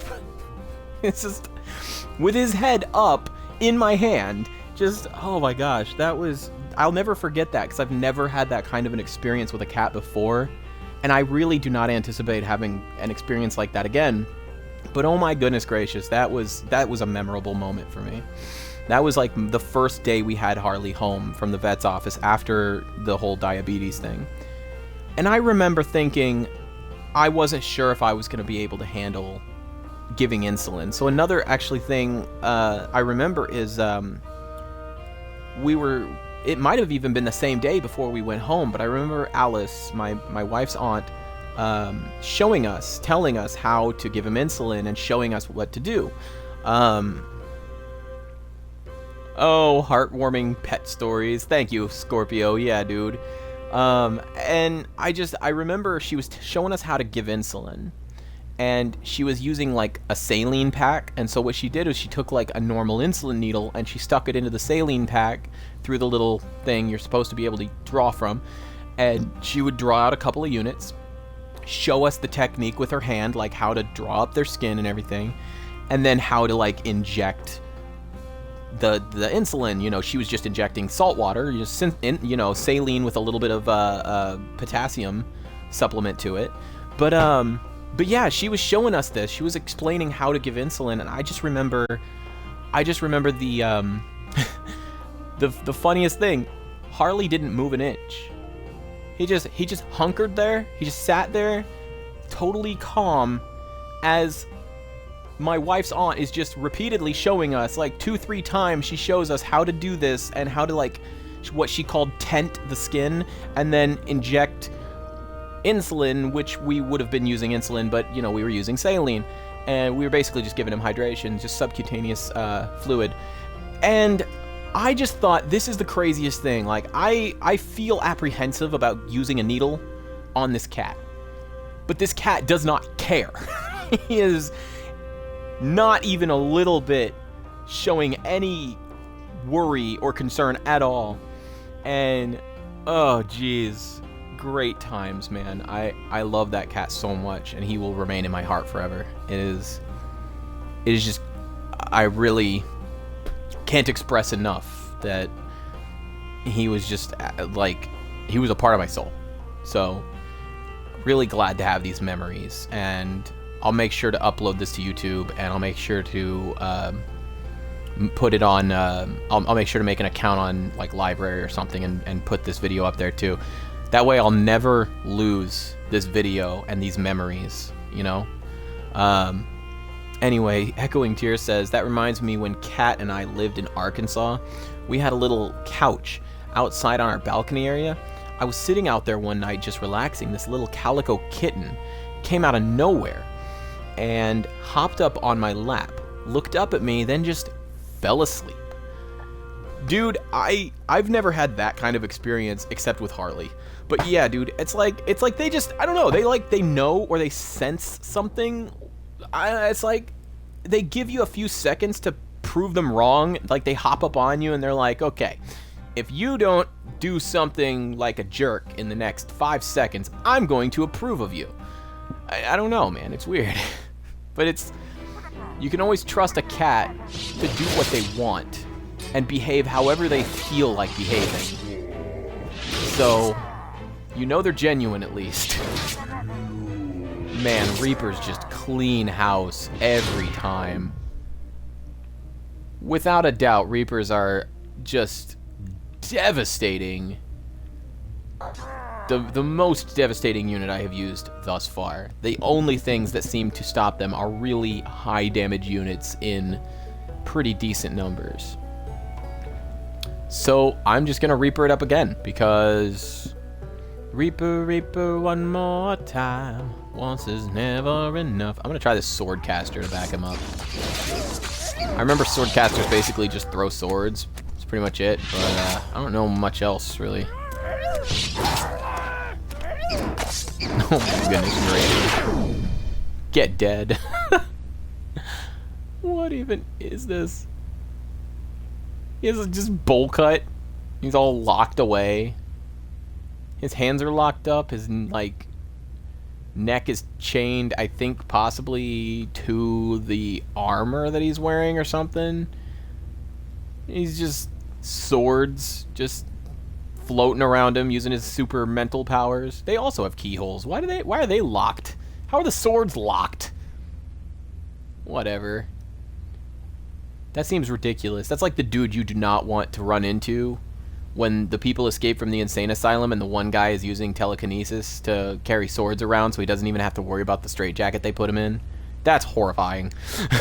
that's the esper you don't want to fight, you know?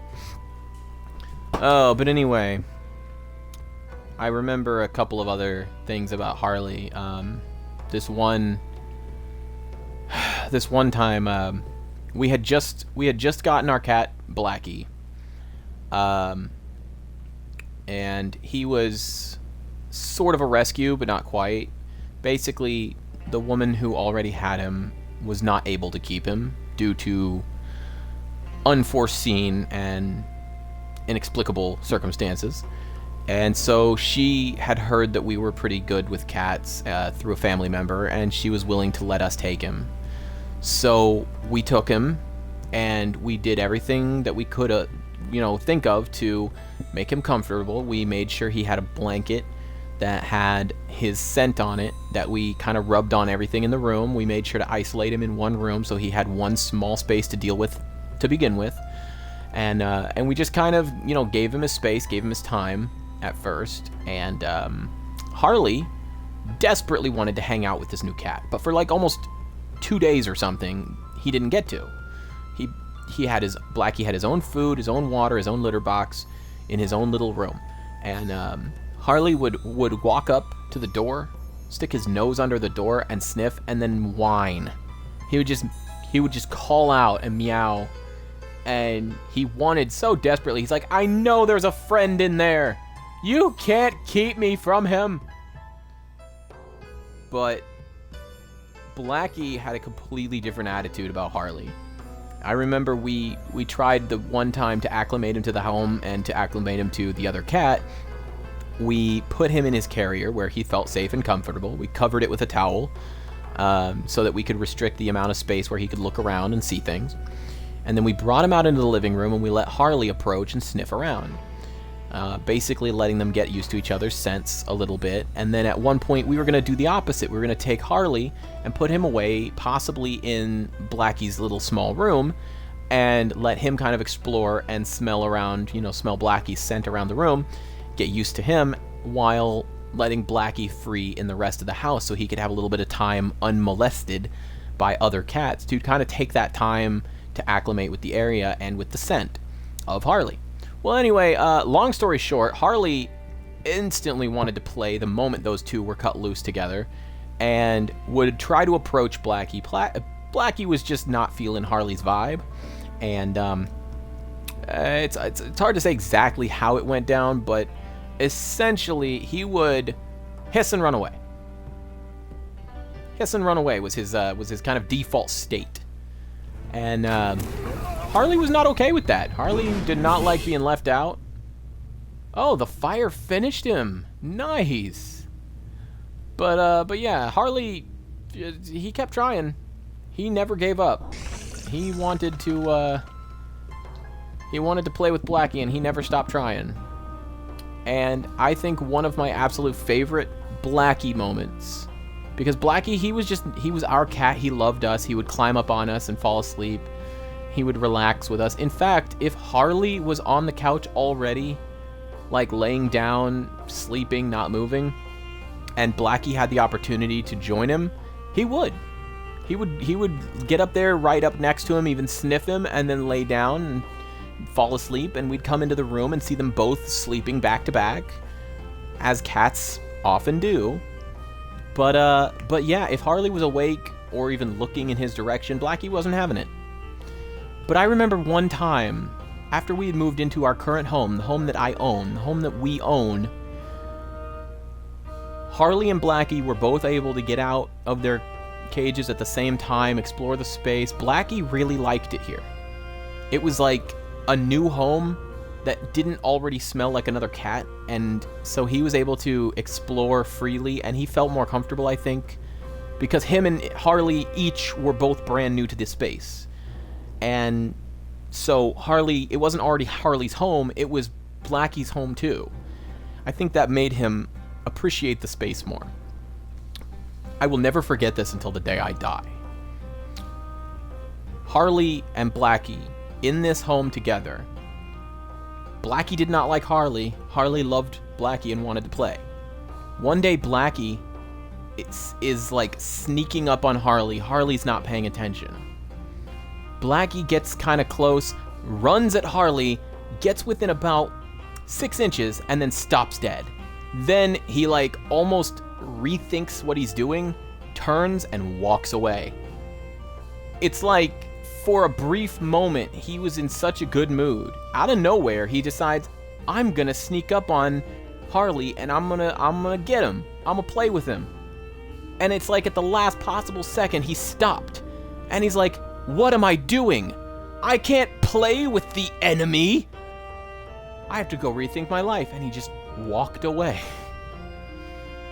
I will never forget that, because it reminds me that Blackie was happy in this space. And even though he passed, and it was an unfortunate time for me when he passed, I don't have to feel like I was not doing what needed to be done.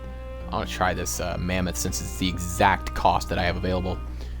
I created a home for both of these cats where they both felt comfortable, and my wife and I did a good job taking care of them, and that makes me feel good. And I really didn't feel good when Blackie died, but I don't beat myself up about it anymore. And that memory is part of why. Really stays with me. It's not something I'll soon forget.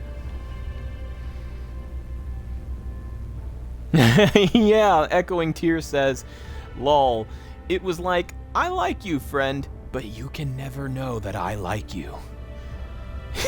It really was, man. It was. It's like he finally was in a place that was kind of like all his own, but also everyone else was here, and it's like he was just so comfy with the space that he almost let loose. And that stays with me. And it just reminds me that he was in such a good place that I don't have to feel bad about what happened. I don't have to feel bad about his passing. I don't have to feel responsible. He was very happy and well taken care of and loved. So that's all there is to that.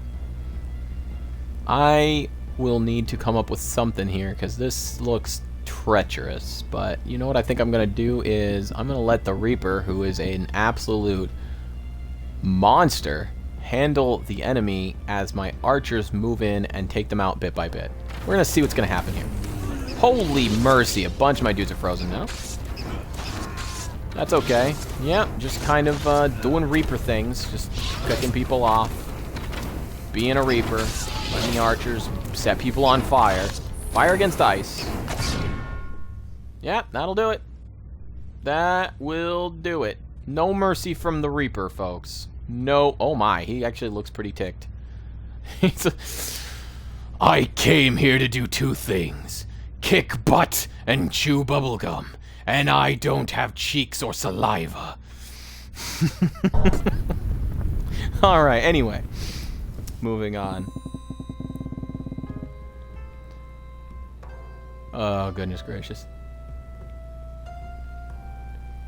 Fan-stinkin-tastic. So there's a whole bunch of hoplites all over the place, but that's pretty much all I see. So what I'm gonna do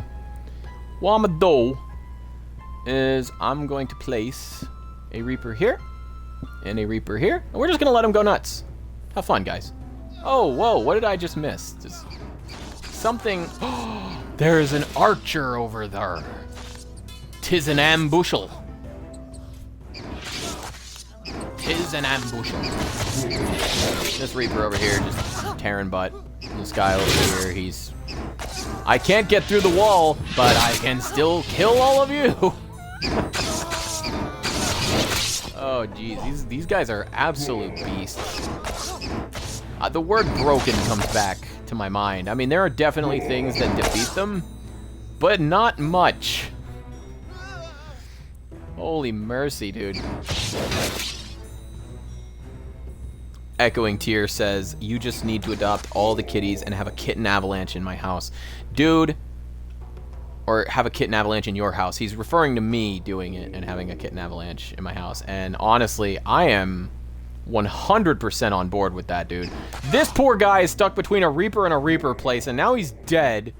I didn't even have enough time to, like, explain the situation. Oh, dude. Okay. So we've got... I need to take control of one of these guys because the... Oh, man. How do you... You know what? It's okay. We can just... And I found out how to pause, too. Fantastic stuff. Yep. That is what happens to small melee units going after a Reaper. Whew. I agree, Echoing. A kitten avalanche in my home is definitely something I would love to have. But, I mean... Obviously, if I can just get real for a moment, obviously I'm not ready for that right now. Not yet, but you know, I will get there eventually, and that is definitely something I want to consider in the future. Let me see here real fast. I got a vampire. I've never seen what a vampire does. I've never seen what a candlehead does either. So let's see what the candlehead does. Let's see what the vampire does. Who knows? Oh my, vampire just turns into a bat. Candlehead throws tiny balls of fire. Goodness gracious. Medium-sized balls of fire. Wow, that guy's he's getting destroyed. Oh, man. Candlehead takes no prisoners. Does this look like the face of mercy to you? Oh, man. I'm going to try to finish this adventure pack or adventure campaign, but holy cow, dude, there's so much more still. Tree mammoths? What? Oh, dude, no. What even? Oh, you know, it gave me enough. I can have 2 Reapers. I think 2 Reapers should be enough to handle the mammoths, the tree mammoths. Oh my gosh. This is... He can't do anything. No, wait, he's making it.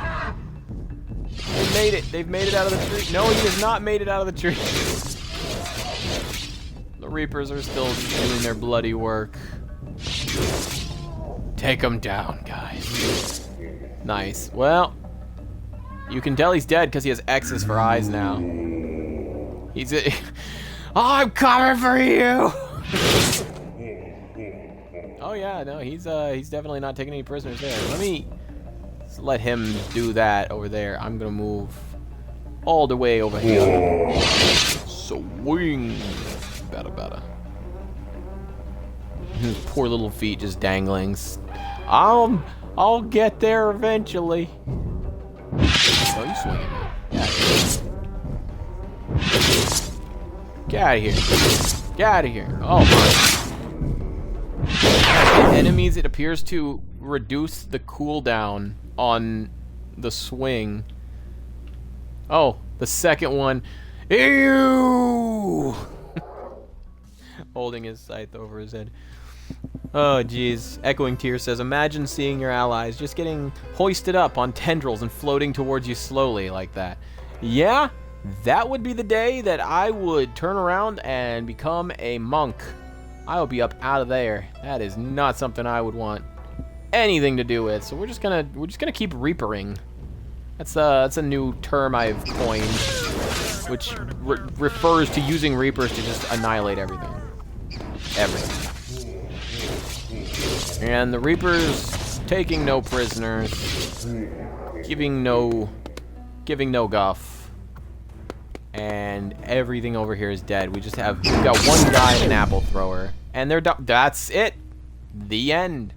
Didn't even have time to look at them. They're just gone. It's like magic. Sheesh. Yeah, that's... Oh, man. I'd become like a peaceful monk. I'd become a Buddhist monk the moment I saw my allies being hoisted up on dark tendrils floating towards me. A scythe-wielding skeleton in a dark robe just menacingly approaches, cutting swaths through the army in front of me. Like, nah, I'm gonna go back to the mountains of Tibet. I'm gonna shave my head and chill. Just totally chill. Not even gonna touch that. Nope. Oh my goodness gracious. Need to spread these guys out a little bit so that I'm not. I don't want them to get hit by the potion sellers. Potion sellers, they are mean. Yikes. Yeah, those potion sellers, man. The Reaper, though, surprisingly unaffected by the dizziness and the nausea. Just murdering fools. Absolute insanity. These guys just totally and completely devastated by this one Reaper and a few flaming archers. Nothing doing, guys. Easy peasy. I've still got like 1.5 fudge brownies here. I'm trying to work my way through. Mm. Mm. Mm-hmm. Mm-hmm. Mm-hmm. Mm-hmm. Mm-hmm. Mm-hmm. Mm-hmm. Mm-hmm.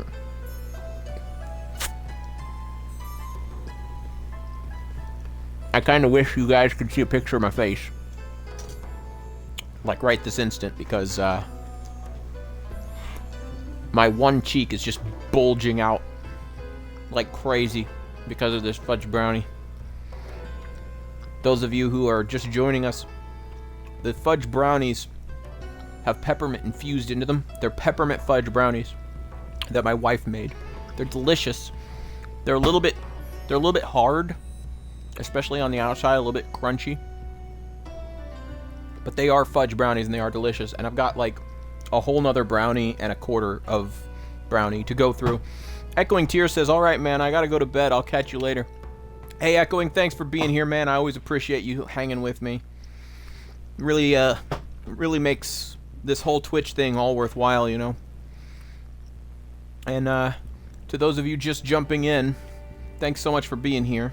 We're remembering Harley, my cat, and we've been talking about pets, sharing stories, just kind of enjoying the chance to reminisce, share memories. It's been nice. It's been really nice. And I appreciate anybody who joins in and wants to chat. Go for it. I am totally down with chatting. I could have made this like a just chatting type of situation, but instead I decided, you know, I'm a gamer. I stream games. It's what I do. I don't really have much incentive to do anything else, and it is getting pretty late. It is getting pretty late for me, so I will have to cut this pretty soon. I'm trying to finish this adventure campaign before, you know, before I call it a night. But it kind of depends on... Woo, buddy! That bear face is not playing around. Nice. But yeah, we're having a pretty nice day so far. Is this what I think it is? Just a semicircle of potion sellers? Just a semicircle of potion sellers is what this is. That is horrible. Truly horrible. I don't want this. I don't need this. Oh, jeez. Okay, you know what? We're gonna have one and then another, and hopefully they don't both go for the same group. Hopefully they kind of split off and separate from each other. I think what I'm gonna do is some more skeleton archers. I'm just gonna do the whole skeleton archer thing. Try to kind of stagger my guys so that they don't all get taken out at once, and watch these Reapers clean up. Oh man, that is an awful lot of potions, though. Seriously. Ooh. Ooh, and the one Reaper comes in and just starts devastating everything. And now everybody's dead. Yep, that was quick. Reapers take absolutely no prisoners, and these fire archers clearly don't either. Jeez. Man, oh man, just absolute devastation. Craziness. Let's see, what do we got? What is this mess? What is this level called? Maybe if I go up first. One at a time, please. The previous level is just called All the Potions. Oh, jeez. One at a time, please. Alright, sure, sure. If we're doing it this way... Oh, I can't use the Reaper. Okay. I am going to need a couple of things. I think what I'm going to need is a couple of skeleton warriors. Or several, even, skeleton warriors. And I will need some skeleton. Yeah, I saw that, dear. Thank you. A few archers to kind of pick off the lines of enemies, and we're going to put more skeleton warriors. Let's make the front line a little stronger. We'll make it like that. Make it 5 guys at the front with 3 reinforcing, and then we'll throw in we'll throw in groups 2 by 2. That's what we'll do. That's what we'll do. 2 by 2. Alright, so that should be enough to hold these guys back, keep them in the melee, and allow the archers to do the job of picking them off. Holy cow! And my wife just reminded me, one of the better Firefly quotes, 2 by 2, hands of blue, or perhaps she said it the other way, hands of blue, 2 by 2. Fans of Nathan Fillion and Firefly, just, you know, great series, and really great role for Nathan Fillion, and really for a lot of those actors. Alan Tudyk did a great job as Wash. Really loved him in that. I forget the name of the shepherd. He was amazing as the shepherd. Just really a great series. Just a shame that I guess when they originally aired it, they aired the episodes out of order, which was unfortunate because it did not allow people to follow the story, correctly or properly. So that was an accidental misstep on the part of the network. We got a whole lot of Minotaurs. Holy cow! Oh look, we can have like 3 Reapers. Let's just do like 3 Reapers and see if they can handle these Minotaurs. And yeah, Firefly, great show, great series. Already we're starting to see the Reapers tear these Minotaurs apart. 2 of my Reapers are dead. 1 Reaper remains against the last of the Minotaurs. Oh, defeat! Well then, you googly-eyed fool. A very surprising upset. Let's try 2 Reapers and back them up. We'll have a few extras jump in with them. I don't like that the skeleton archers or skeleton soldiers, the skeleton warriors, they make the enemy run around and run away, which is fine most of the time, but sometimes I want the enemy to just close distance and chill there, especially if my plan were to be draw them in and keep them localized in the melee, in like a single central location to be able to pick them off. But these candle heads, I feel like I have not explored their potential just yet, and the vampires as well. I'm intrigued to see like just how they do. So we're gonna throw a couple of candle heads in here behind a group of vampires, and we're gonna see how they fare against these Minotaurs. Oh my. Well, not amazingly, but they've lasted so far, and now the Minotaurs are definitely on their back foot. That is... looks like the only one left. The only one left over here, and he's pinned down between archers. Oh my gosh, yeah, he got pretty badly surrounded. The Reapers were coming for him. Had no hope. Whew. Victory! Now we've got a Jarl. I used a Jarl the last time, thinking, oh, I'm clever. I'll use a big heavy unit that, devastates enemies. And now I have to think of a way to get around this enemy, who is a Jarl, that is just a wee bit too tough, I think, for most conventional means. However, a thought occurs. The snake archers. I can only have about 2 of them. But I can have them with other units. For example, a hoplite. Or a shield bearer.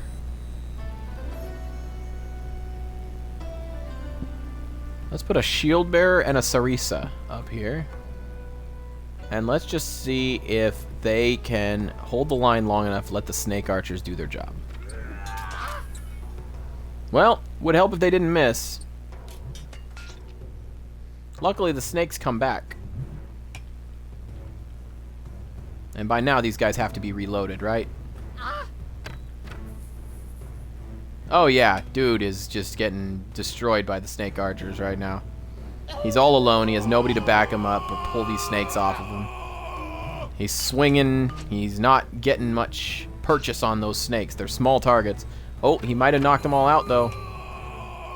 Now he's got 2 more of them on him. Can they do it? Can they do it? There's 1 snake is down now. We've got 1 more snake still in the fight right now. And they've reloaded. Oh, yeah. I feel like this is going to be the end. Yes, there it is. Victory. Victory. Gracious goodness. These snake archers, man. Those snakes don't play around. That is, whew. Crazy. Let's go straight to the Reapers because I don't even want to... What are those?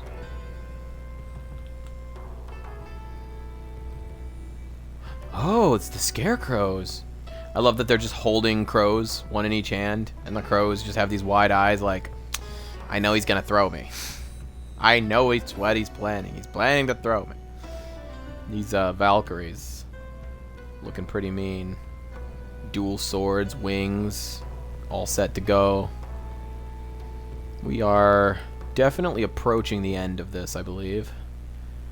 Not nearly as close as I would like to be, but getting there. Definitely getting there. Let's see. 3 Reapers. Just 3 Reapers and see what happens.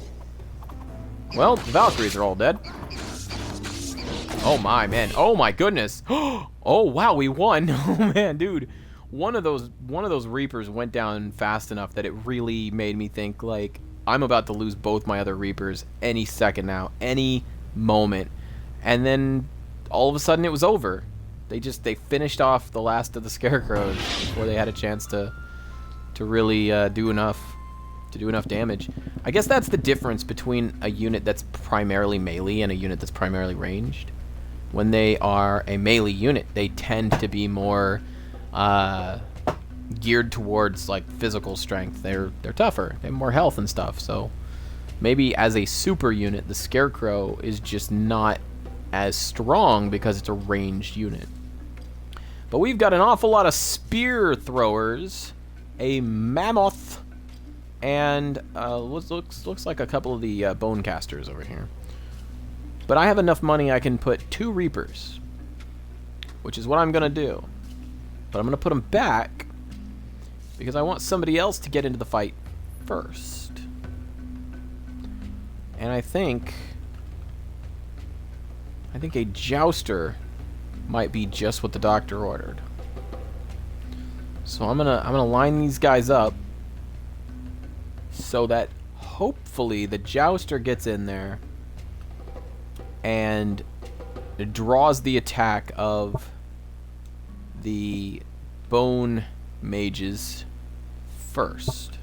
I gotta remove these guys and pull them back a little further. I don't want them to be too far back. I want them to be far enough up that they will reach the targets before they have reloaded.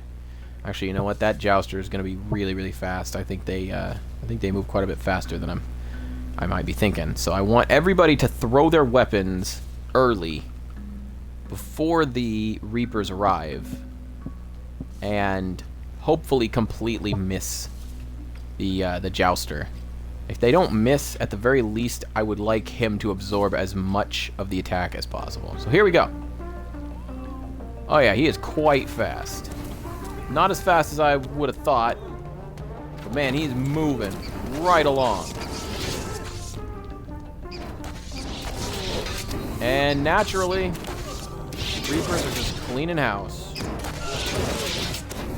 You know what? The Jouster wasn't even really needed. The Archers are just picking off things up here. Yep, you can see them putting arrows into the mammoths behind. Missing. Come here, you. Come here. Oh, a little too low. Oh my gosh! How did I miss that? Come on now. Man, how high up are you? That might have been a little too high.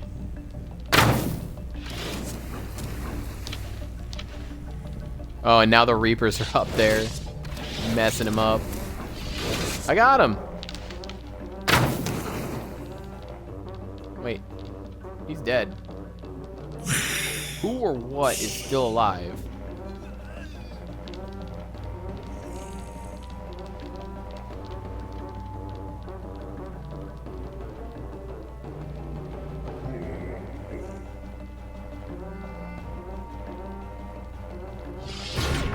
What on? Oh, hello. Well, that did it. That was it. And yes, Hilda Spellman, that was quick. That last round was very, very swift.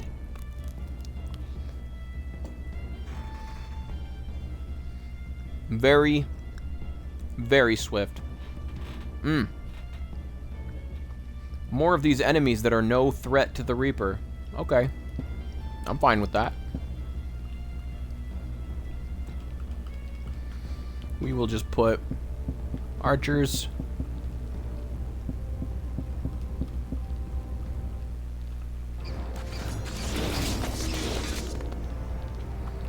And there you go. Like 3 dudes left.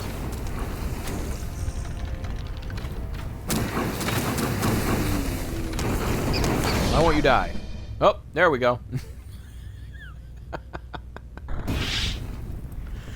Oh my goodness gracious. Fantastic. How close am I to the end? Oh my goodness gracious. I need this to be over. I'm not quite there. How far am I? I've got 1, 2, 3, 4, 5, 6, 7, 8, 9, 10, 11, 12, 13, 14, 15, and then this one, 16. You know what? I'll have to save these last 16 for next time. We had a chance to hang out. We had a chance to talk about pets.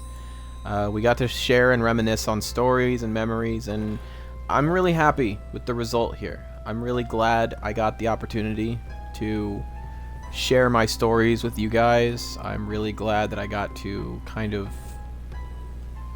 relieve some steam, I guess, just sort of vent and relax a bit. It was nice to spend this time just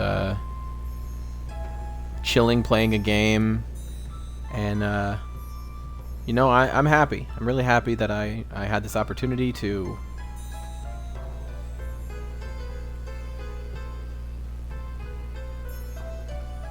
I don't know, it's very relieving, I guess. I don't know. I'm not sure what I'm trying to say here.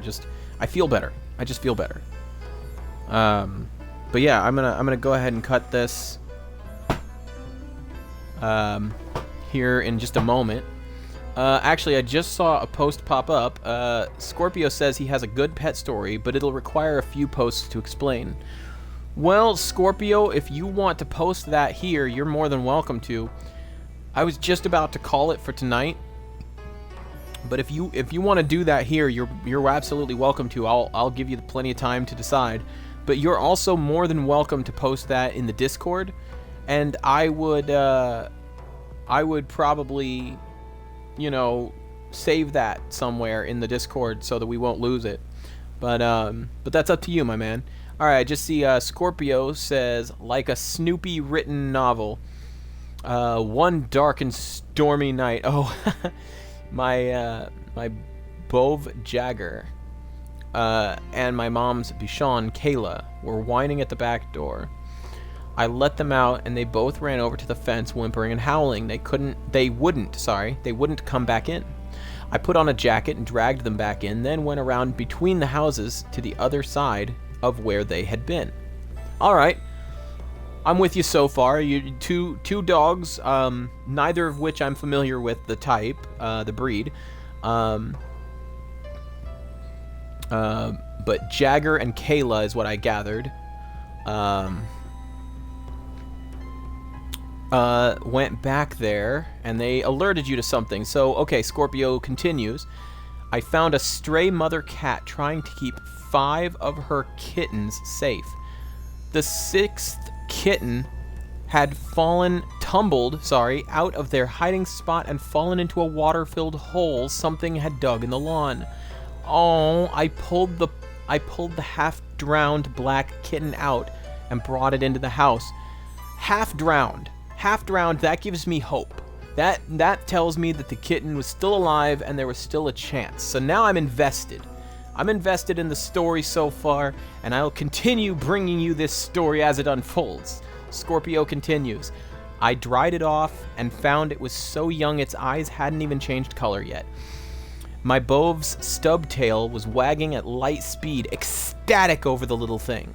I slipped out to the store and I bought a couple of tins of soft cat food and a bag of kitty litter. I put the dish down and she stuck her whole face into it, up to her ears, gulping food, trying her best to eat her way to the surface. I cleaned her up.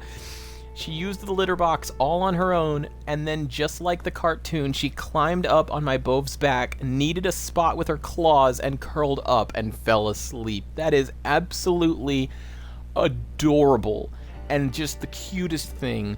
And Scorpio continues, my Bove was beaming with pride and was very careful the whole time this little kitten was on him. We kept her, and she adored her big friend for his whole entire life.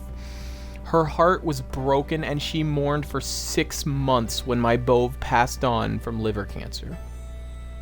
And that is true love, ladies and gentlemen. It doesn't know race. It doesn't know species. I say that cautiously. Animals, it's one thing. Humans, it's another. Obviously we are strictly human. You know, if you're a human and you love another human, that's fine. If you are human and you love something that isn't a human, take a breath. Take a moment and think about what you are doing, because you don't want to go down that road. There's nothing good down that road. Jail time's down that road.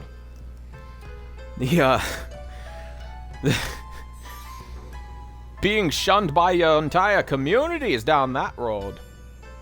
The story has a happy middle and a sad but encouraging end, and it's really good to hear. That's a great story, and I'm glad I waited to listen to it and to read it out for everybody. So I'm ready to cut the stream here.